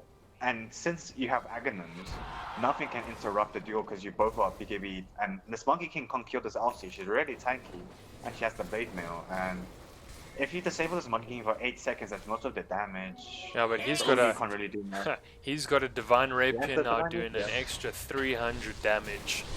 You know, this guy's doing a lot. What's he rocking there? But so what? 500? What is that? 6 40. I mean, he's doing a... The man's gonna hit like a truck. But I mean, yeah, mega creeps against Meneer. It's potentially the last pusher coming out as well. They do follow in this bottom wave of creeps. It's huge. If Monkey drops early and quickly, that's going to be Divine gone. I mean, this Bear's here. He's in. Astral coming out. They might get jump. Yeah, Monkey does have buyback, but if he lost the Rapier and gave it to the Bear and then he bought back, I think it's GG, to be honest. There's nothing much that Monkey can do against this tanky of a lineup. I think if the Rapier did have to get passed on to Meneer, I'm not going to say they're going to call GG, but the game could essentially be GG. Because they're just fighting into such like a dominant pushing team, plus they've got the Divine Rapier as well, which would be crazy. This high ground defense is going to be absolutely key right now for Senior Squad. They've got everything back up. I mean, they do have the Chain Frost. They've got the Lasso. They could potentially pick off one. BKBs are primed on all sides, but down to 5 seconds. In fact, Holocode has got the BKB in the backpack because of the Aegis. Here we go. Something might happen. Phoenix. Press the attack. He's going to get Storm hammered up. He's going to get Lasso back there as well. Here comes the hook shot. The Death will get thrown in as well with the Sonic Boom. BKB's popped and also Wukong's on. Fuck it. They took him down so quickly there as well. Penis, they're going for more. He has to buy back. Fook takes down the Lone Dread. Decent defense so far. Oh, mercy. Are they going for more? Holocode able to blink out. They did lose a tower there. So far so good. Sinister Gaze here. Jax should be taken very, very, very easily. What? What the hell are Meneer doing? Man, like, it's... But I mean, what did he do? Did he dual Blackout Maniac with the Rapier? Because that Legion fell really quickly there. And he's got the 26 dual damage. He dueled the Monkey with the Rapier, dude. I don't know. Either the Monkey King or the OD, but no, the Monkey King, he got 26 dual damage from it. No, OD doesn't have the dual damage, as I think he took on the monkey with a Rapier, dude, which is crazy. But Meneer made such a misplay there because they know that this Monkey King has Divine Rapier because he was pushing out waves and he was in full vision, and he knows he has Wukong's command. So how you play against a Monkey King like this is you commit. But I mean, surely as soon as this Monkey King gets her BKB off. I don't know what Meneer doing. Surely like that monkey wasn't the target though. I mean, all I can think there is that they didn't know he had the Rapier, which is fine. He chose a target. Now he knows better. Because, yeah. And look, he's got the Stygian Deso as well, which is just absolutely a disgusting item. So this monkey's primed. And I mean, all these teams now, they're looking to get these tier 5 items, which should be huge. So I mean, here we go. Okay, Magic Lamp, tier 4 still. So only Stygian so far that's out. Does anyone else have a tier 5 item? There we go. Phase Boots. Phase Boots on the clock. That's going to be big. And it's off. Oh, top here as well. Corp looking to take down Penis. Let's throw the Sonic Wave as well. Decent blocks here coming up from Sasquatch. He can TP out. He's got BKB. Should be fine. What are you doing? What the hell am I watching? Oh, man. Oh. This Lone Dread just walked past this Sven with 300 HP. And yeah, but he was BK. Okay, yeah. I was going to say he was BKB and TP out. Oh, Docs, yeah, getting those items. Oh, Apex. Apex on the Legion, dude. 75 primary attribute. Holy balls. Not a Legion? Who do you think you'd want to see that on then? I'll give it to the Clockwork, to be honest. So what, just Clock to survive in the fights? But I mean, check, Clock's got this Mirror Shield, which is like his Lotus Orb, dude. Like, he should give that to the ELSA, because he already has the Lotus. There's no need for that. Because ELSA, he'll die anyway. Boom, okay. He's not the main initiator. The Clockwork is the main initiator. He needs to be able to tank up. Since he's initiating, he needs to cogs up this Monkey King, and if you give him the Apex, and he has Blade Mail as well, but I mean, he's more tanky. ELSA is not the main initiator. But I mean, you remember you say that, but the Legion now died so quickly in that duel. I think he needs the extra strength he's been offered with that 75 attributes, just so that he can potentially survive and get out of that duel. So I don't know. I don't think the call's a bad one. Phoenix is, I think Phoenix is misplaying this hero because who you're gonna kill? You can't kill the Sven. He's too tanky. You can't survive the duel. Even with 4k HP, but I mean, OD and Monkey is gonna drag you. So like, what are the targets though? Give it You have to go on the Lich only, Lich or Batrider, and Batrider is the one that pulls you in with the lasso. He's almost got like down to one target. He's got 1.5 targets on this team to duel. It's tough for him. So right now, he's not. I think he's boarding the completely wrong items. I would personally go Scepter Aghanim and duel this Monkey King. And that 5 seconds of the Ghost Scepter takes up 5 seconds of this Monkey King not being able to get on his ult, not being able to hit anyone, and that's how you win the fights. But I mean, as soon as that time is off, dude, you're getting hit by literally a Divine Rapier, Deso with a second Deso as well. Like Monkey, dude, Monkey's gonna one-shot people at this point. But that damage isn't going to your whole team. That damage is only going onto the ELSA. Yeah. That's his main job. Okay. It only doesn't do enough damage to be useful. Because there's low druid of shreds and it's only the Monkey King. This Monkey King is a sole player. If this Ulti can catch this Monkey King and disable him for 5 seconds, that's 5 seconds of this Divine Rapier stacking Desolator not doing any damage onto anyone. But I think that's the play. And alright, well, I don't think much with this Apex, to be honest. Well, if it's the play or not, we're gonna have to see, Miles. Phoenix looking for action, pops the Lotus ready. In fact, here we go. Wukong's one in the back, and they're gonna be able to take down the Lone Druid already. That's great. Turn the attention hand to Legion. Sanity Clips get dropped down. Quap down as well. That's huge. Going for more. Sasquatch, he's gonna have to get out now. So does everyone. Oh, the defense here from Senior Squad. It's amazing. Lasso, he's caught him. Phoenix out of the game. Jack's coming in here for a bit of action. I think this man is absolutely buggered. Oh, jeez. High ground defense so from Senior Squad. A really funny thing that happened at the end of the fight is that this Clockwork Lotus off the Witch Doctor, and then the Witch Doctor had the Lotus of effect on him, and then the Sven Stormhammered in, and then since he has Aghanim, it gets reflected back, so the Witch Doctor Stormhammers back into the base of Senior Squad. So that's really misplayed by the Clockwork giving his Witch Doctor the Lotus. But that fight all went to disaster because I was watching this Audi. This Audi was here. He was here, and his whole team was here. Like, what are you doing here? And then he turned into his bear form, right? And he has Sasquatch jumping in. I don't know who's going to catch. He's surrounded by the whole entire team. He's just trying to annoy Fuki on the outside. BKB has to get dropped here from the OD. Oh, Sasquatch should be able to die with the Astral. Oh, Hollow Code gets lasted up. He's going to get pulled into the background. Sasquatch should be able to die there. Alright, turn their attention onto another one. He has a buyback for Sasquatch. Monkey King going straight for the end. Is it going to be enough? Senior Squad, they can win this game, Miles. They can win. Oh, goodness.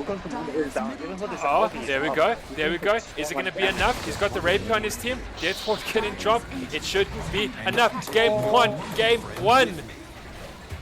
Oh no! Oh! But it doesn't matter. Senior Squad. So much damage.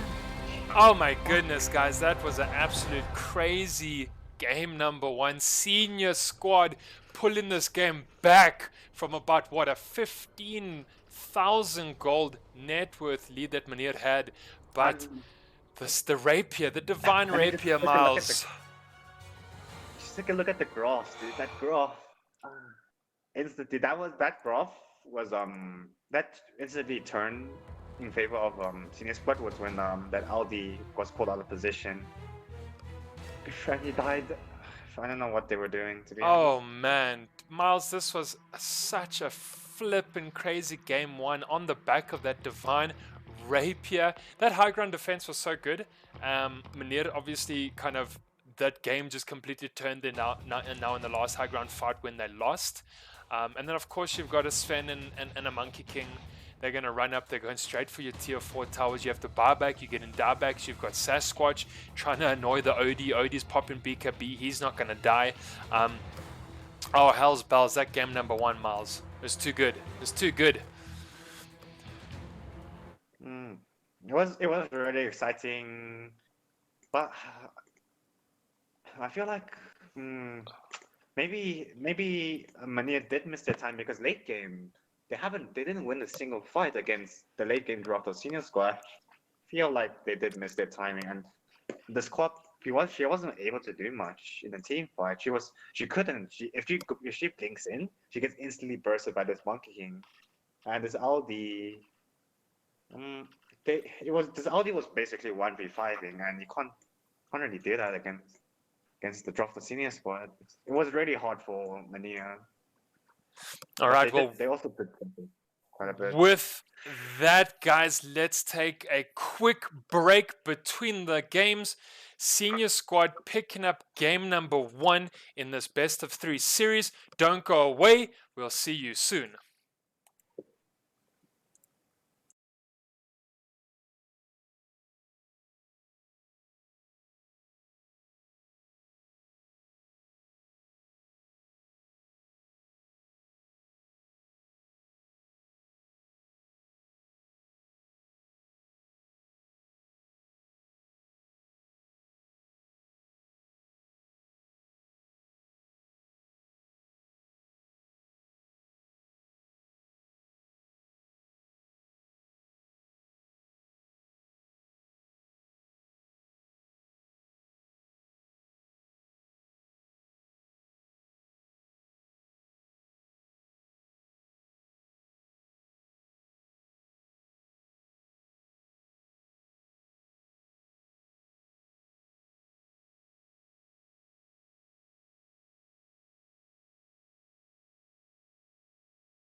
All right, guys, welcome back. This is game number 2. It is Senior Squad taking on Meneer in this quarter-final round 2 of the ELSA Season 1. My name is Muzz, aka Ginger Boogie, joined by the effervescent Miles. What's up, dude? Effervescent. Yeah, sorry, I was making up a word trying to sound smart. It didn't really work. I think effervescent is actually a word, right? Yes, of course. I used a word. I didn't maybe use it correctly in the context, Miles. Jeez. Forgive me. God damn. It sounded nice. It sounded nice. It's fine. God damn, man. What's your problem? So, do you have any comments on the last game while we just get through these comment bans and first picks? Dude, yeah. I mean, game 1 was crazy. I think Meneer definitely. How do you say, the clutch defeat from the joys of victory? They were doing so well. They had their lone druid absolutely pushing the whole time, which was fabulous. He did exactly what lone druid is always going to do. But I guess at the end of the day, that rapier on the Monkey King is what saved them, and maybe just a few throws, maybe taking high ground. They struggled to take the high ground, and the thing is, Senior Squad knew they had high ground if they just held off.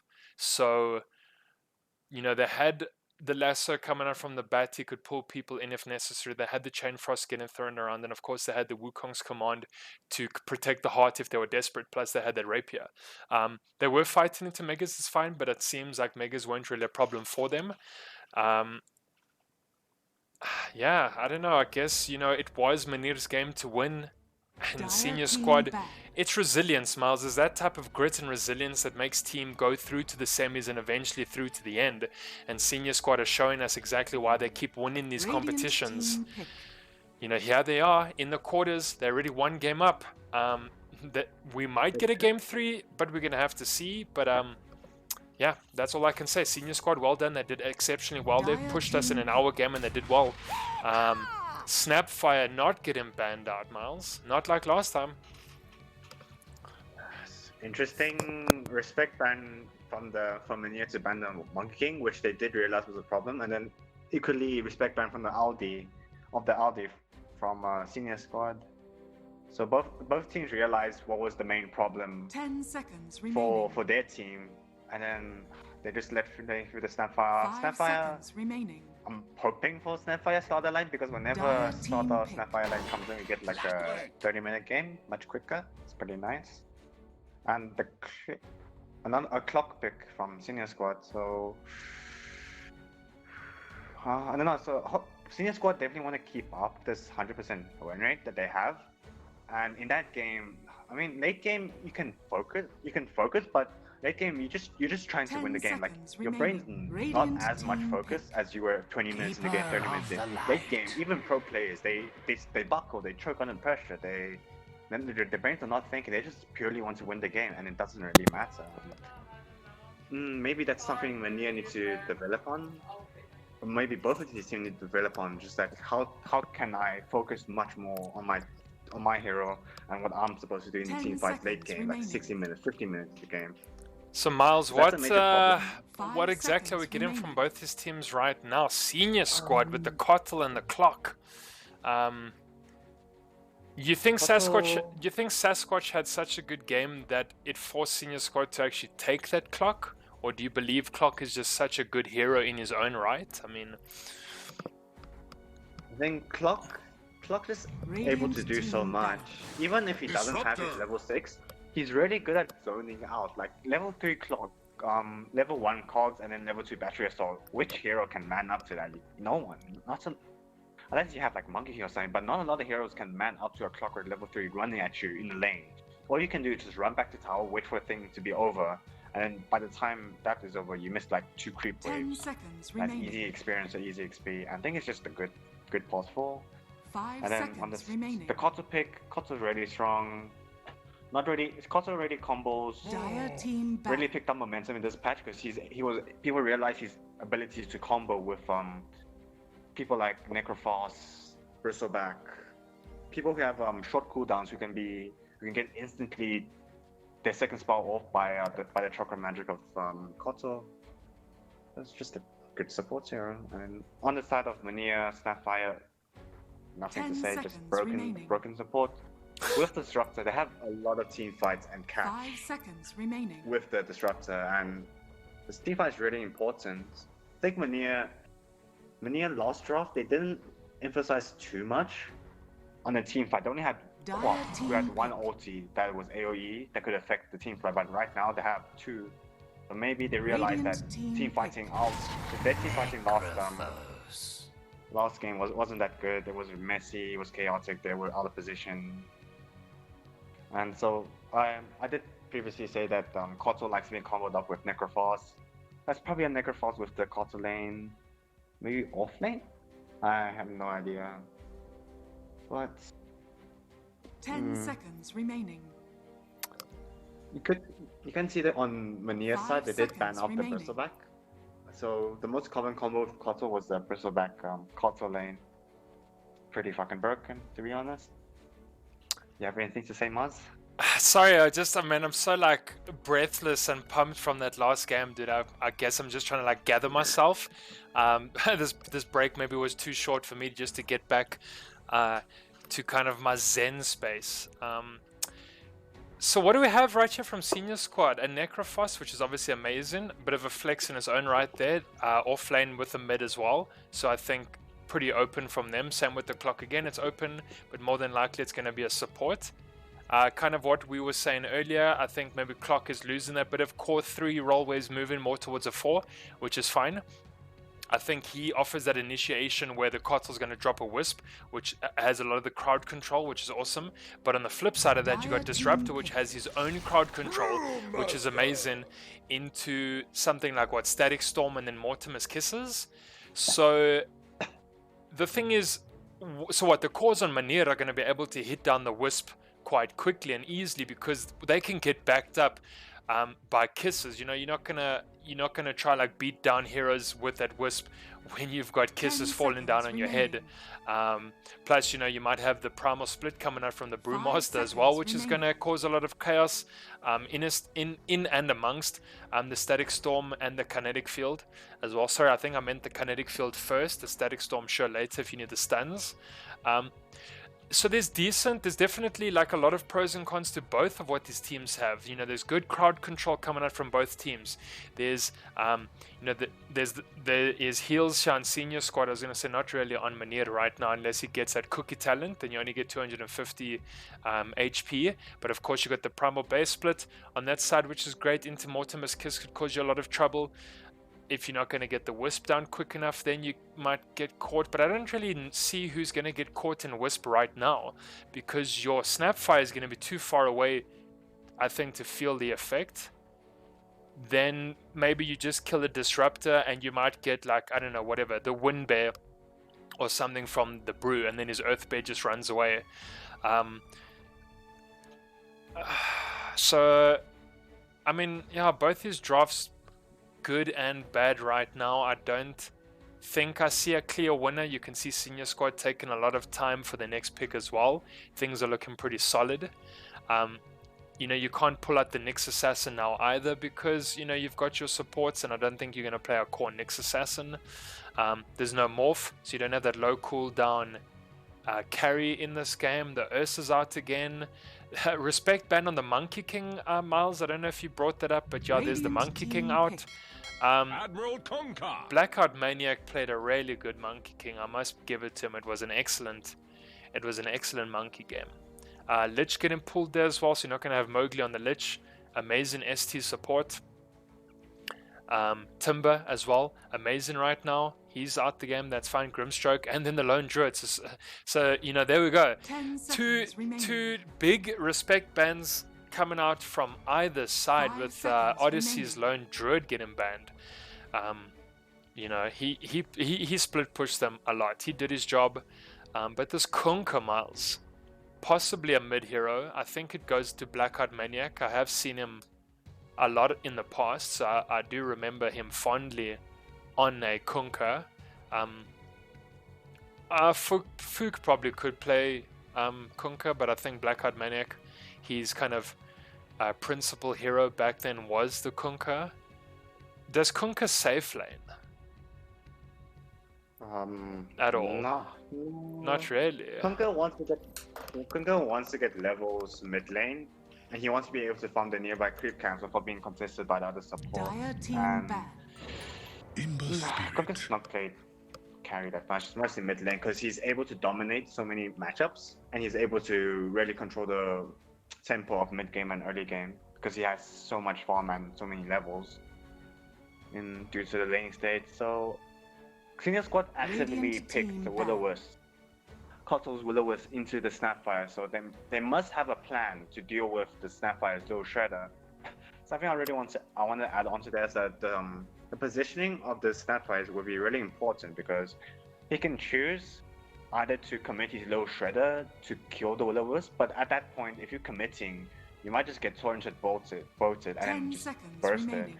Or he can go from afar, like as you said, just rain down most of his kisses onto to protect his cores who are being with a wisp. But to counter that, Senior Squad does have the clockwork. So this clockwork has a really important role. He needs to decide either to catch this disruptor in the backlines or to catch the Snapfire. And I think he's gonna have a really hard decision to decide which of these two supports are gonna be the most problematic, because both of these Disruptor Storm, that thing's disastrous, and most of his kisses is also disastrous. So he's gonna have a really hard time deciding which. But if he can choose the right target, he might just win his game, his team the game. So I'm really excited to watch this Clockwork play, or be very sad. Or you're gonna be very sad, you say. Is that what it comes down to? Yeah, just been very sad. So I don't know why this Ember Spirit has been picked up. I don't understand who he counters in this game. He doesn't counter the Kunkka, he doesn't counter the Clockwork. He only counters the Kotal because he's a support and Ember's a mid hero. But I don't really understand why this Ember Spirit has been picked up. So Senior Squad's currently looking for carry. Maybe they're looking for PL. PL's really good against Brew. Not really particularly against Brew, but maybe a lifestealer actually on Senior Squad. Ricky. Choose your hero. Ricky. Is the Ember Spirit pretty good? Actually. Is the Ember Spirit like not there just for that magical damage onto the Necro? Maybe.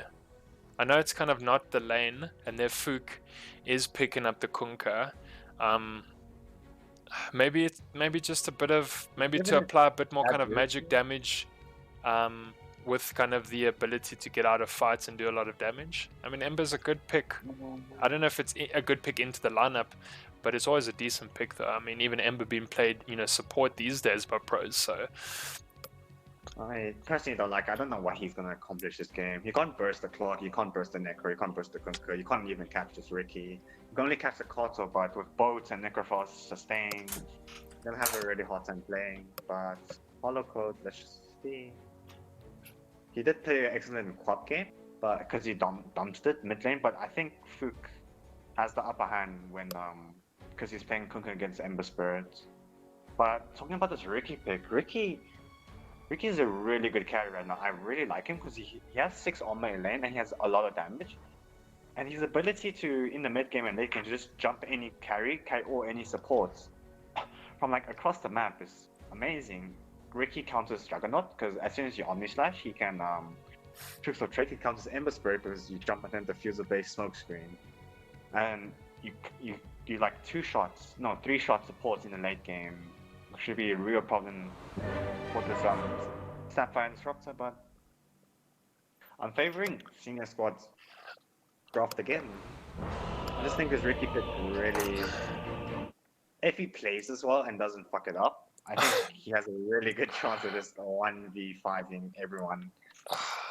Miles, you're such a beaut. Alright, well guys, this is game number 2. Senior Squad already won up against Meneer, and halfway to that semi-final match. Meneer may be pushing us to game number 3. If they do well in this game, we're going to have to see. It is going to be on the back of potentially a very strong Jug, and if this Ember Spirit does well in this mid, he's playing up against a Kunkka. He may struggle for a bit of farm. He's probably going to go jungle. Does provide a bit of that magic damage against the Necrophos. You know, we kind of already spoke in the draft about the Wisp maybe not catching a lot of people. Mortimer, Snapfire, you know, definitely not going to be caught in that Wisp just because she's looking to be so far away. But now this last pick on the Riki from Blackheart Maniac, you seem to like, Miles. Is Riki just making a resurgence now? Is he a stupid carry hero? Is this like full cheese from them? Are they just like, what are they doing with this Riki though? This Riki dumps this lane. Like, you might not know this, but Riki actually does really well against it. He has 6 armor, which is insane, and then he has 66 attack damage. The hero's broken in fucking laning stage, and then Riki hits his utmost timing is when he gets his level 20 talent, the plus 600 blink range, and that blink range can really... Well, Riki destroys supports. I think he destroys supports more than Slog does, and First Blood can't... Wow, First Blood not too far from where I was. If I moved left by like 10 centimeters, not even, I would have caught that kill. Damn, I'm useless. Muzz, you're the cameraman, right? I mean, obviously for my stream, so yes sir. But I'm sure you caught that kill, Miles, because you're the best. No, I didn't. It's doing that thing again. I can't move my camera. Oh my goodness. Maybe just go out and come back in again. I thought I did, but it's not working. Oh, but I can click on the heroes and look at that, but fuck me. Very sad. But this mid lane, Ember Spirit has a really hard time farming and catching up, so this Kunkka matchup should greatly favor Fook. He should be like more CS, more leveled, and this Ember Spirit should be on low HP all the time as a Tidebringer. It's really in favor of Fook. Unless he totally misplays this, which is possible. Anything's possible. But very unlikely. As you currently 7-3 for the Ember 5-0. Ember just doesn't have enough damage to deal with this Kunkka. It doesn't have the HP or armor to deal with the Tidebringer. Yeah, and I mean he's got the yeah, exactly like you said, Tidebringer, of course, always going to be able to push the lane and get that farm that you want. He's got the Sleight of Fist, he's got the Flame Guard as well. He's got it on. He is running high ground, but I mean it's not going to be enough. Oh, Torrent's going to miss with that Sleight of Fist. So who does Kunkka kind of beat an Ember in the lane just because of the push he can cause and the damage, and Ember being squish? Ember's not that squish. Okay, he's softer than the Kunkka, but he's not actually squish. I mean, Kunkka he should dumpster this Kunkka mid. How'd you get up? It's like a sniper versus Huskar lane. This Huskar can't get in range. It's just like everything Sniper has in his utility pool just counts as Huskar in lane, and everything this Kunkka does, you're not magic damage, so this Flame God's not gonna do much. What are you gonna protect against? Torrent doesn't do that much damage. Oh, Riki top seems to be fine. Blink onto Mowgli. I mean, what happens when Huskar picks up that 6 though and he can jump on Sniper? Surely Sniper is screwed afterwards? It depends, but since Sniper, like his hero should play at range, at the same way that Kunkka should be careful with not overcommitting, a Huskar should never be able to kill a Sniper if the Sniper is out of position. Oh, Embers should be able to fall. Your Holocard in a bit of trouble. Very good rotation coming at you from the Clockwork. There we go, drops the cogs, Fook picks up the kill. Bottom lane. We will not forget this. And that's what we missed from game 1, Miles. Remember, that clock rotator didn't get a kill, and then obviously their offlaner died. But the thing is, I don't know, this guy's name, Sir R. Navi, he gets a decent rotation, picks up the kill, and he didn't leave, so he might just get another kill on the Ember Spirit. And now Penes gets a free lane, and doesn't die to the opposing carry. And here we go. Clock's gonna go. Doesn't have cogs actually, so it's just battery assault. Does use it. Oh, X marks the spot, brings him back. I mean, it's such another clockwork gank, and this Ember Spirit is not getting anything. Yeah. This Kunkka doesn't need to get the CS in lane because he just a innately a really good mid game and early game hero. But he needs to get these CSs, but it's really hard if you're getting ganked by Chris Clockwork and against the Kunkka lane. So I mean, like that's what you want when your supports rotate. They're gonna, they need to get the kills. They need to be, making it worth it to leave the lane. So he picked up the Ember once. He's also forced the rotation here from the Disruptor, which is great. He's now used the Glimpse, which has sent him back, and he's happy with that because he's gonna go back to his lane. He's also gonna pick up the River Bounty as well. So kind of, thanks indirectly, the Glimpse helped him. He did his job, and he's left Penes to have a solo lane who's sitting third in CS right now. Ember's going to die in the mid again because double D on Fook.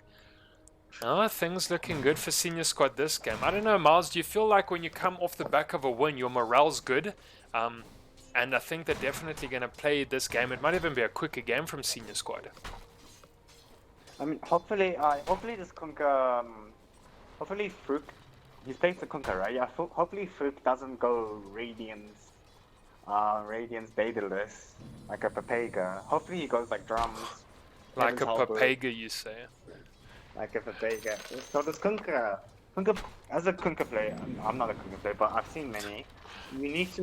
Your hero is one of the best at just farming the lane. He's the best.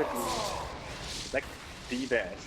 And if you buy Radiance, it's such an expensive item, you're wasting your time. Oh, is there a glimpse to come back on Penis? Yeah, yes, there's going to be. It was quite a late one. Okay, so talk about this Ricky. Ricky, as soon as he gets his diffuse away, unlike other carries, if a Terrorblade gets his Manta, he cannot fight. If an Anti-Mage gets his Battery, he cannot fight. But a Ricky with diffuse away, by the way, my camera's working. A Ricky with diffuse away can instantly start fighting. It's just such a good power spike for him. The rule of invisibility. I don't know why there's so much clarity, so many. But we see top, this Brewmaster is getting completely zoned out. He might even die. He might just die as well. Now he's gonna get out, jump from Blackheart Maniac. That's not gonna be enough. What is that? Tricks the trade. Okay, so yeah, this chakra magic is going straight to Mowgli the whole time. Like poor Blackheart Maniac doesn't get any of the mana. Dude, oh, they're gonna catch Hollow again. Again. Oh yeah, my goodness, that's got out. The plays. So, maybe that showed a bit of inexperience of Kunkka or Fook, because so a really good Kunkka player would be able to combo that. So how you combo with Kunkka against people like Quap, Anti-Mage, and Ember Spurs that you wanna first get the good boat timing, and then as soon as you get stunned by the boat, you torrent them. But it is a bit really hard combo to do, to be precisely combo. So I won't blame Fook for that, but I'll just blame him just a bit. Not too much. So rotation from top. Ooh, I really like it. Yeah, I mean, it should be able to tag the Disruptor quite easily. It's going to happen. Fook. Yeah, see, the rotations from Senior Squad, they're always on point. Whether the 4 o'clock is coming around, getting the kill, or he's going to get a double D as well. Or it's Fook. Damage again. What is that? And he doesn't even have his wards on that side of the river. Well, I suppose it's fine. He knows where the Power Rune did not spawn. So he could go and pick it up, and it just happened to be a double D as well, which is great for him. He's got his bottle, so he's ready. He's 1 level up on Hollow Code. He also rotated top as well. He got that kill, so that's perfect. But Odyssey picking off the clock there. They haven't used the Scythe yet for anything. But I mean, Penis is still, look at that, he's still 4th on CS right now. He's enjoying the solo farm very much. Should have probably quite a quick pipe up at this rate. I like that he's going for pipe and not going Dagon first item. This it's pretty good. So a lot of offlaners. Does that just grate your tits, Sam? Yeah, it makes me real hard to see a Necrophos do actually the right item build and not fucking Dagon. Like monkeys. So most offlaners get a Hood of Defiance because in the early game and early to mid game, most of the damage from both teams are magical. If you look at Jug, yes, Jug is the magical damage, but Blade Fury right now does the most damage. Blade Fury is magical. Kunkka with the Ghost Ship Torrent is magical. It's not the physical damage right now. Oh no. It's rotations from everyone are doing so much work, but I mean they're not gonna get the kill. Die here. Yeah. Shit. They might even get more. Maybe I don't think so. Sasquatch maybe. Snapfire is so incredibly slow. I mean, I wouldn't be surprised. Oh, they can dive tower as well. Look at this. Yeah. I mean, the Kunkka is 1.5k HP. Just what are you doing? Oh. Double D Tidebringer. Just game over. He got 2 double damage, right? Yeah, that's been his second double D so far. So things have been looking pretty lucky for him. Mowgli throws out the blinding light, should die here quite easily to Hollow though. Yeah. Okay, that's fine. So I mean, you know, Ember's still keeping up with the Joneses. How many kills is that for him? He's 1 for 2, but yeah, Fook 4 for 0. Even the Clockwork is 3 for 1. Shows you the difference in kind of the ability of these heroes in the right hands, what they can do. Fook going for number 5 maybe, but he's used the X and the Torrent. But, props up to Holocode. Like, he got ganked by this Clockwork 3 times, right? No, yeah. 4 times. 4 times, I think. And he also died. But he's still on top of the CS shot for his team. And he's not that far behind the Kunkka, who should be dumpstering and having way more CS than this. But I guess this Kunkka has been rotating. He's rotating top again. However, the Brewmaster is a pretty hard kill. Ricky, oh no. Yeah, he's alone right now. Phoenix, he's gonna drop his Primal Split. He's got no mana after this at all. He's going from Blackheart Maniac, but he's surrounded by the whole entire team. They're going straight for that Earth Bear. And? Cyclone up is just... Cyclone on the Storm Bear is just so broken. He's getting away.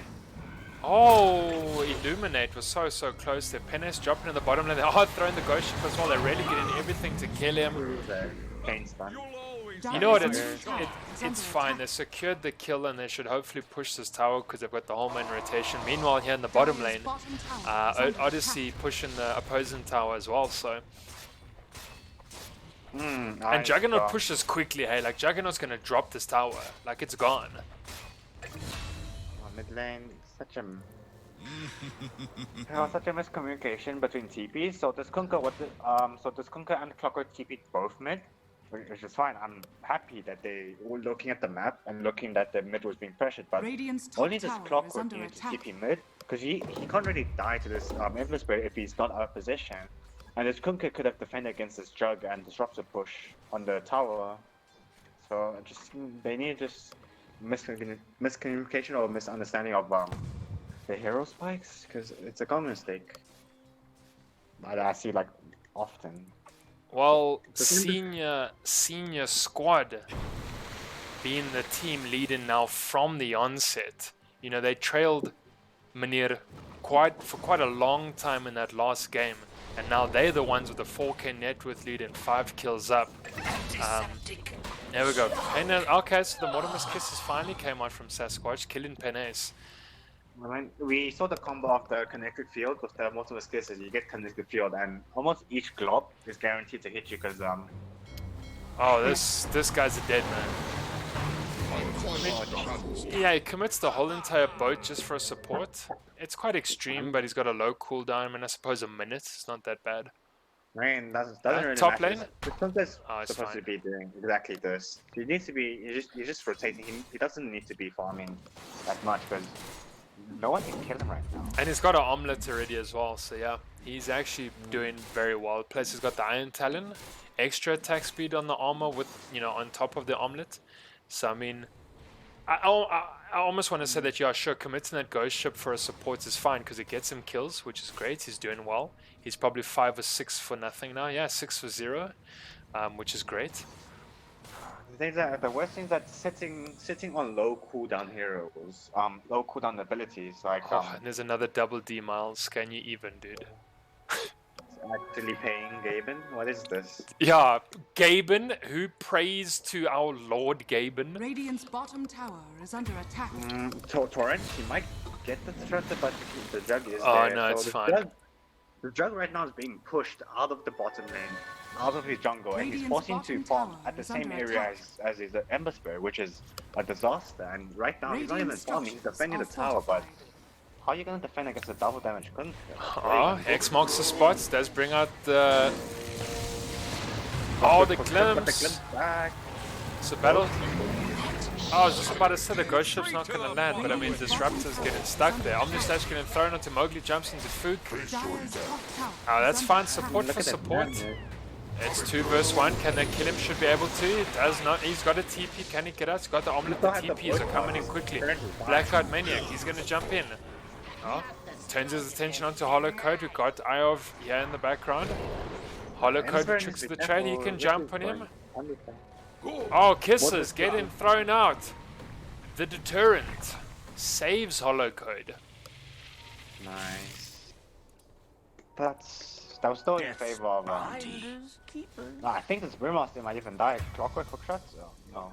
Yeah, well, he did. He died. Went down there. I mean, So, I think the interaction between Cogs and Brewmaster splits that Brewmaster cannot get his split off if he's battery assaulted. So that's just something the Brewmaster must watch out. His middle tower has been denied. and now Meneer have been No, don't forced say to that. deny that tower as well, you know, kind of losing objectives. You know, they're sitting with their Radiant's bottom outpost tower as well is under taken by attack. senior squad with 4 minutes left. So, This Kunkka Fook is making a massive mistake. They really need to group together as 5 and go just push the lane. No, nothing can stop Radiant's senior bottom squad right tower now. is under Ricky attack. should have his defusal soon. And Radiant's he almost bottom does. tower Necrophos has has his fallen. pipe. Kunkka's really strong right now, but I don't know why he's going Daedalus. Well, Daedalus is really expensive. Like, I rather Crazy. get John's Endurance and then the Heaven. As soon as you get those, you have 3k HP with those items, and no one can kill you. But he's going Daedalus, which oh, that can go straight to Penis. I mean, no one on that team can use a Grove Bow. But yeah, they're very strong right now, Miles. I mean, they can 5-man up. So they're doing exactly what you want. You know, they're grouping Radiant's together. bottom They tower don't is have the under Ricky. attack. It's fine. He's going to solo farm and they're going to form and push this tier 2 tower, which is great. And senior squad all of a sudden in the second game look like such a different team. They've got the early game advantage. Dire's middle They've tower had is under attack. the decent Dire's rotations structures coming are out from their fortified. clockwork, where Ember got harassed in the mid lane. Fook was able to get great rotations. You know, he's what? He's And 7 then for 0, might 8 die for mid. 0 now. Mid. Penis might go down. He could. Yeah, no, Hollow Code message chains. Oh, they could actually pick up Hollow Code, yeah? Dire's middle Are they going to get an tower is X under marks the attack. spot? They're going to catch him. They've got the scythe as well. They could drop. Oh, man. Let's go.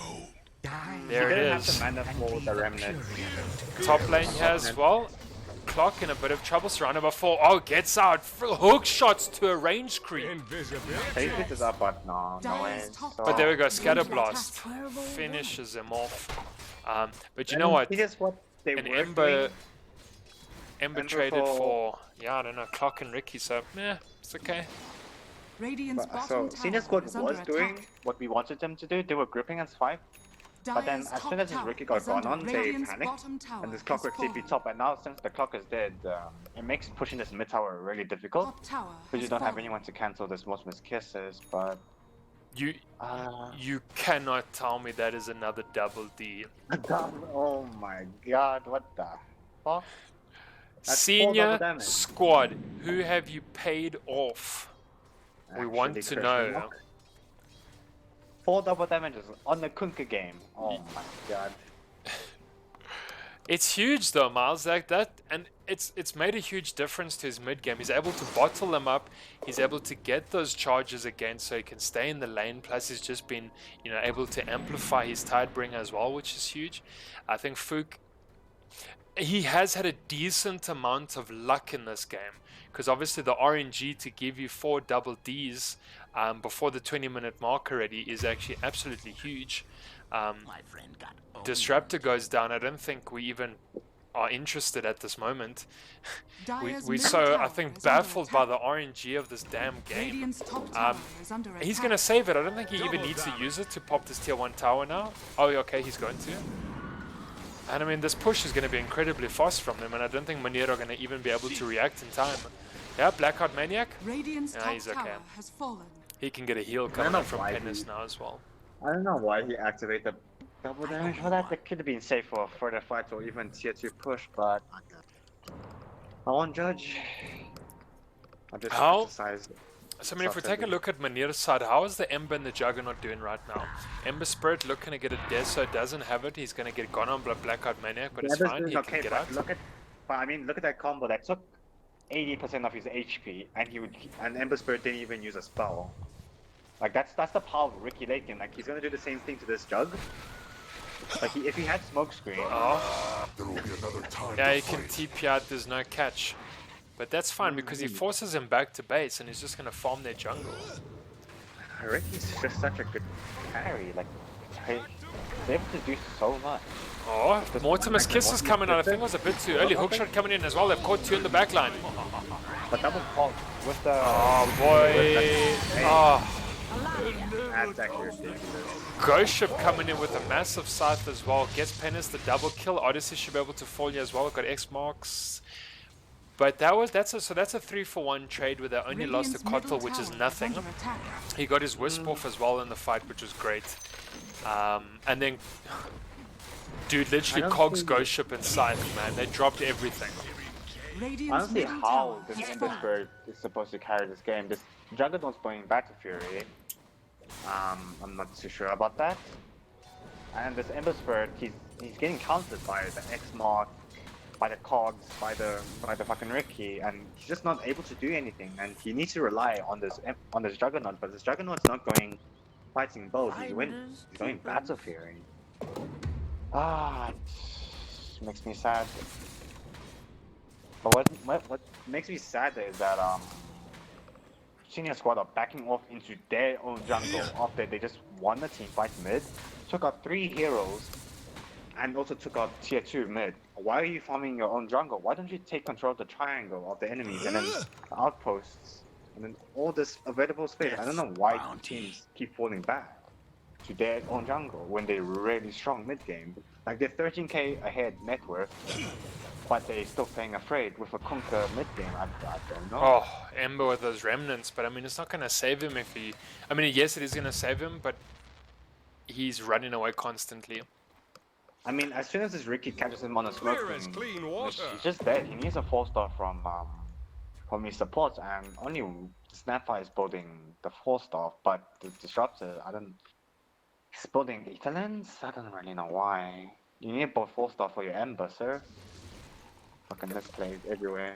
Get on. Hooks off him. Oh. Yeah. Oh, no. Good catch as well. Gets the Disruptor. Got Phoenix on the backline. He's going to use the Primal Split as well, but the Static Storm, that's getting used. There's going to be no silence for anyone else. I mean, the Conqueror's not even dead because of that, and Bruce is down. Nope, and now they've dropped the Orb. Oh my goodness, they've got Hollow Code right in the middle of that. Mortimer's Kiss is going to come in. I don't think it's going to do much at all. These guys are so tanky. He's going to die. I think they popped the pipe. Ghost Ship. Oh no. I think it's this. Oh, good. I don't see this Ember Spirit being able to do anything because he's already so far behind, and this Ricky is already getting farmed. This Kunkka is unstoppable to Daedalus Omnid. 23 minutes into the game. Are you fucking kidding me? And this Juggernaut still, he only has the battle period, but are you gonna fight and like that early pipe from Penis as well did such a great job because like no one took damage from that Mortimer's Kiss either. It was just like they all lived on top of Kiss and no one died. I don't know, Senior Squad got out. Yeah, no, they're tanky as well. I mean, Like a Kunkka, a Clock with a Necro, they're pretty strong. Blackout Maniac's not dying, and apparently this Kotal won't even die either. My question is, why are they not hitting the tower? What's Kunkka doing? Just hit the tower, sir. No creeps, I guess. Yeah, Omni Slash getting soaked up by everyone. He's not gonna die. Gets cookied up high ground. It's not gonna work. Alright. Yeah, we got Embers coming in, got Jax coming in, gets a glimpse back onto Fook, does throw everything. Kinetic Field, Static Storm is going to be down. Phoenix trying to fight, Hookshot coming in, trying to get disrupted. That's Bristle back down. Sorry, Brew, he's going to have to buy, but Ghost Ship coming in as well. Goes straight on to Sasquatch. Oh goodness, lots of buybacks coming out here. Blackout Maniac, he might just die. Can he survive? Tricks the trade. Oh, he gets out. He's so big. He's big at heart. So GG. The counter sustain of the death toll. It's so much, they're just going up again, they don't even die. He has Blackout Maniac, he's going to take out Phoenix, gets himself a triple kill with like a quarter health. It doesn't matter. Oh, mercy. I don't see how they're supposed to win this game. Well, like, look at this constant sustain. Kunkka X's back with the TP, Ricky comes back full health, full mana. And then you always have the Necrophos healing with the Chakra Magic, right? Oh. Yeah, no buyback on the Ember Spread, waiting for Jug to get a buyback as well, so things looking tough there for Meneer squads. Kinetic Field getting thrown out. Again. Oh, Blackheart Maniac. This Ricky pick was glorious though, wasn't it? I mean, Muzz, every game 2 is just so quick, it's just such a stomp. The game 1 is always past 15 minutes, and then game 2 is a stomp. I know, I don't know why. Hookshot, they're into the back. They're going to find Holocard. Holocard uses Remnant to get out. Cook! Kisses got wasted. Oh, mercy. They're diving careful, they're not even dying. Nope. I don't know. No, this Ricky is not dying at all, dude. He is absolutely solid as a rock, man. Holocode looking to chase down the Clockwork. I mean, fine, you got the kill, but... I guess you're that desperate though. I mean, okay, how long was Senior Sword pushing that high ground? They were pushing it for like what? 8 minutes, and look at their HPs, all full. Look at their manas, all full because of the Quadra and DP, not DP, Necro. Yep. Oh, here we go. Kinetic Field dropped out again in the middle of a Tricks of the Trade with Static Storm. Cookies you can't cookies a disrupt in, but it's fine. We're going to see what happens there. Primal Split. No one's dying. Things are looking solid. You don't have your kisses either. That's down still. They can fight. Ghost Ship coming in. It's going to land. Odyssey should die. Easy peasy. Oh, Holocode gets cookied in. He gets stomped here by Phoenix. Fook is in trouble. He might be. We're going to see. He does have the Daedalus. Penis. BKB's going to wave up. Doesn't have it. Someone's got a BKB, or else no one's got a BKB. Hookshot coming in. Oh, Penis, okay. Fine, things turning here for Meneer, looking very solid.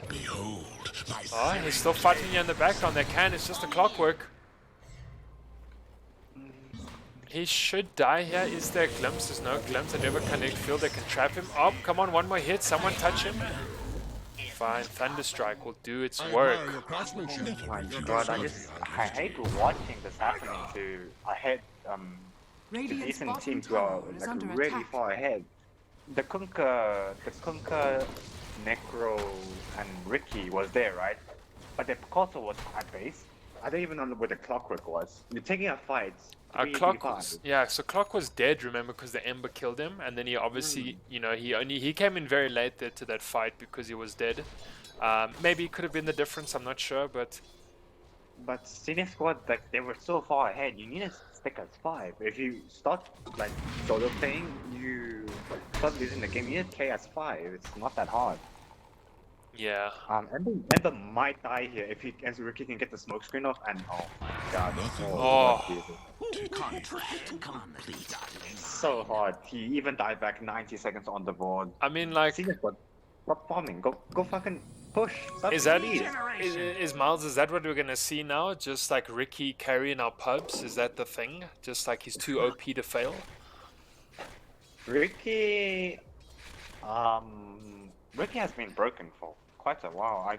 I don't know in your pubs if you've seen much Ricky, but in my pub, oh, okay, I see. Hasn't been that much picked, but when he is picked, he just dumps those because the hero, like we saw that this Embers were most farm hero on one of the most farm heroes on the map. He just gets destroyed by this Ricky.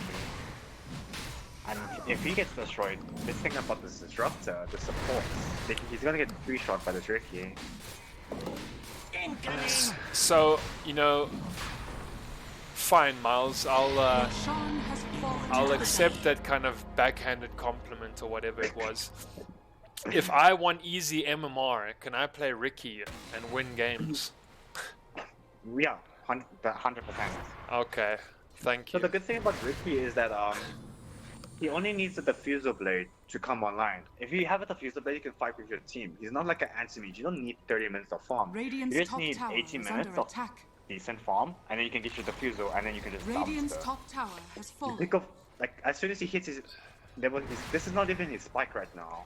His spike is level 20 with the blink strike range. You can just jump the support. No matter how far back the supports are sitting, they have to get in range to cast the spell. Oh, I mean the timing on all these spells is you get the ghost ship straight into the wisp and the hook shot as well. It's just amazing from Senior Squad. They take down one, they take down. Okay, support either side. There's a buyback here from the Mortimer as well. Is there going to be more? Take going straight onto the clockwork. It's Odyssey. Timer split.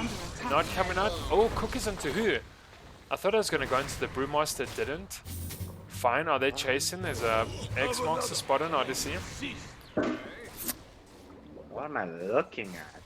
Why is the clockwork so far there? And why is the Kotl dead? Bounty! Kotl needs to be sitting way back. He's I don't fucking know, man. Yeah, he's got the telescope as well, so he really could be sitting far back, to be honest. I mean, just take the tower. It's not that hard. You don't need to overcommit. What are you gonna get for overcommitting? Just win the game by taking the tower, right? Nothing angers me more than this. You know what, Miles? They're just showing us a game. They're just making it entertaining for us. You know, please don't be so miserable. Negative. I'll go play ranked. Muzz, I don't want to be here watching this game that should have been over a long time ago. Ember Spirit, he's close to being dead. Oh Jesus.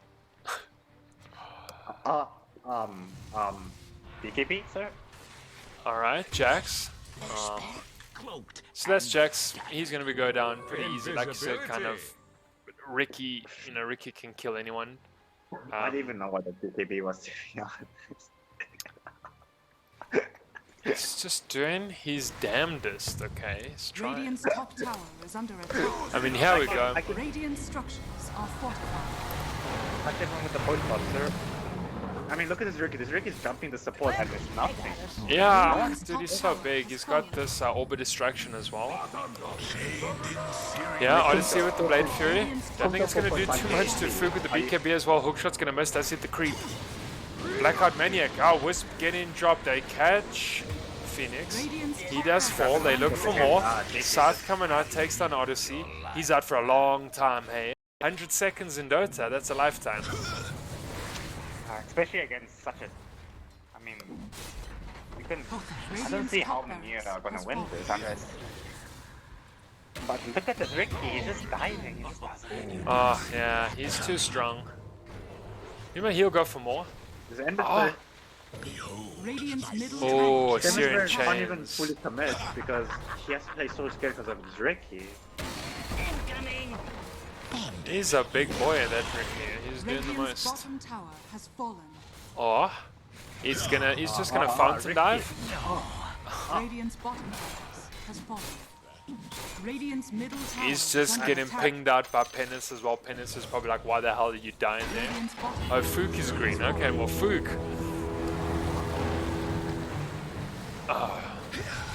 Hollow Code getting caught. He should survive, but I mean, there's mega creeps here for Senior Squad, and they can pretty much just end this game right now. Oh, kisses straight onto Fook with the bear as well. But he doesn't take any damage. He just doesn't take any damage. Oh, Kinetic Field, Static Storm, catching two. Wave coming through. It's not going to do too much. Just, I don't know, Meneer don't have the high ground defense to fight this anymore. They also just have the Deso on Hollow Code with his Maelstrom. you know, he's kind of pretty underfarmed as it is. Oh, they couldn't keep the disruptor at the back, and at the same time he also killed the Brewmaster. Because like Tidebringer is just so stupidly strong though, with the Daedalus as well, plus he's got the double Fairy Fire that's got 35 damage on it. I mean, how can't you kill that many people with your Tidebringer? It's stupid. I mean, he's not taking any damage, you see this? Oh dude, he's strong. Radiant's middle tower has Remember, fallen. remember, so he's got a heart with the omelet as well. He's got 4,700 health. Omnislash is going to go out. It's not going to do absolutely jack to no one. Clock there in the background getting killed. Wisp is dropped. It is down. Ember trying to get cook it into Fountain before he dies. That was close. Odyssey down. Dragon Fook's died still again. alive. I mean, this guy's a Now that beast. the Ricky's coming back. I got the same. The game might be over before Ricky gets you. A hook shot coming out from the clock. Oh, get a double kill here from Sasquatch, actually. But I mean, they got mega creeps on the tower, though. They can't deal. Because Ember's not able to deal with his creeps. He needs the Juggernaut. He bought Battle Fury. But Ember's look, he's struggling with his Oh, okay, repair kit. Radiant's ancient is under attack. Very, very Ricky, good Ricky, use of look at repair that. kit there. Boom. Who's that? That's on Sasquatch. Ember's dead as Yeah. well. Brewmaster's Oh. dead as well. It's a fucking disaster. Radiant's ancient is under attack. But the Oh, Rebecca man. is giving it up. But do you think this buyback from the Empress is going to be enough? I don't know. Radiant's ancient The is repair under kit, attack. repair kit's up and they got the mega creeps. I mean, I don't Oh, really. Ember's dead again. This Ricky does jumps, does everything. But Radiant's ancient Yes. is under All attack. right, so GG called, guys, and that is gonna be game number 2 and the series senior squad going through to our semi-finals. 2-0 again. 2-0, and they absolutely cleaned out in this game number 2 after having quite a difficult game number 1, being on the back foot for the majority of the time. 21-51 to senior squad in what you could say emphatic style. You know, absolutely played that game number 2, Miles. Dude, every team on the game too. We saw with Montwood Gaming, and we saw with I think Darkside, right? Like game 1, it's always 50-minute long games, 55-minute long game where the tier 5 items can come out. But then as soon as tier 2, game 2 comes, these teams just change their playstyles completely and just go aggressive as hell, and they just finish the game. Oh, fuck me. Yeah, well, that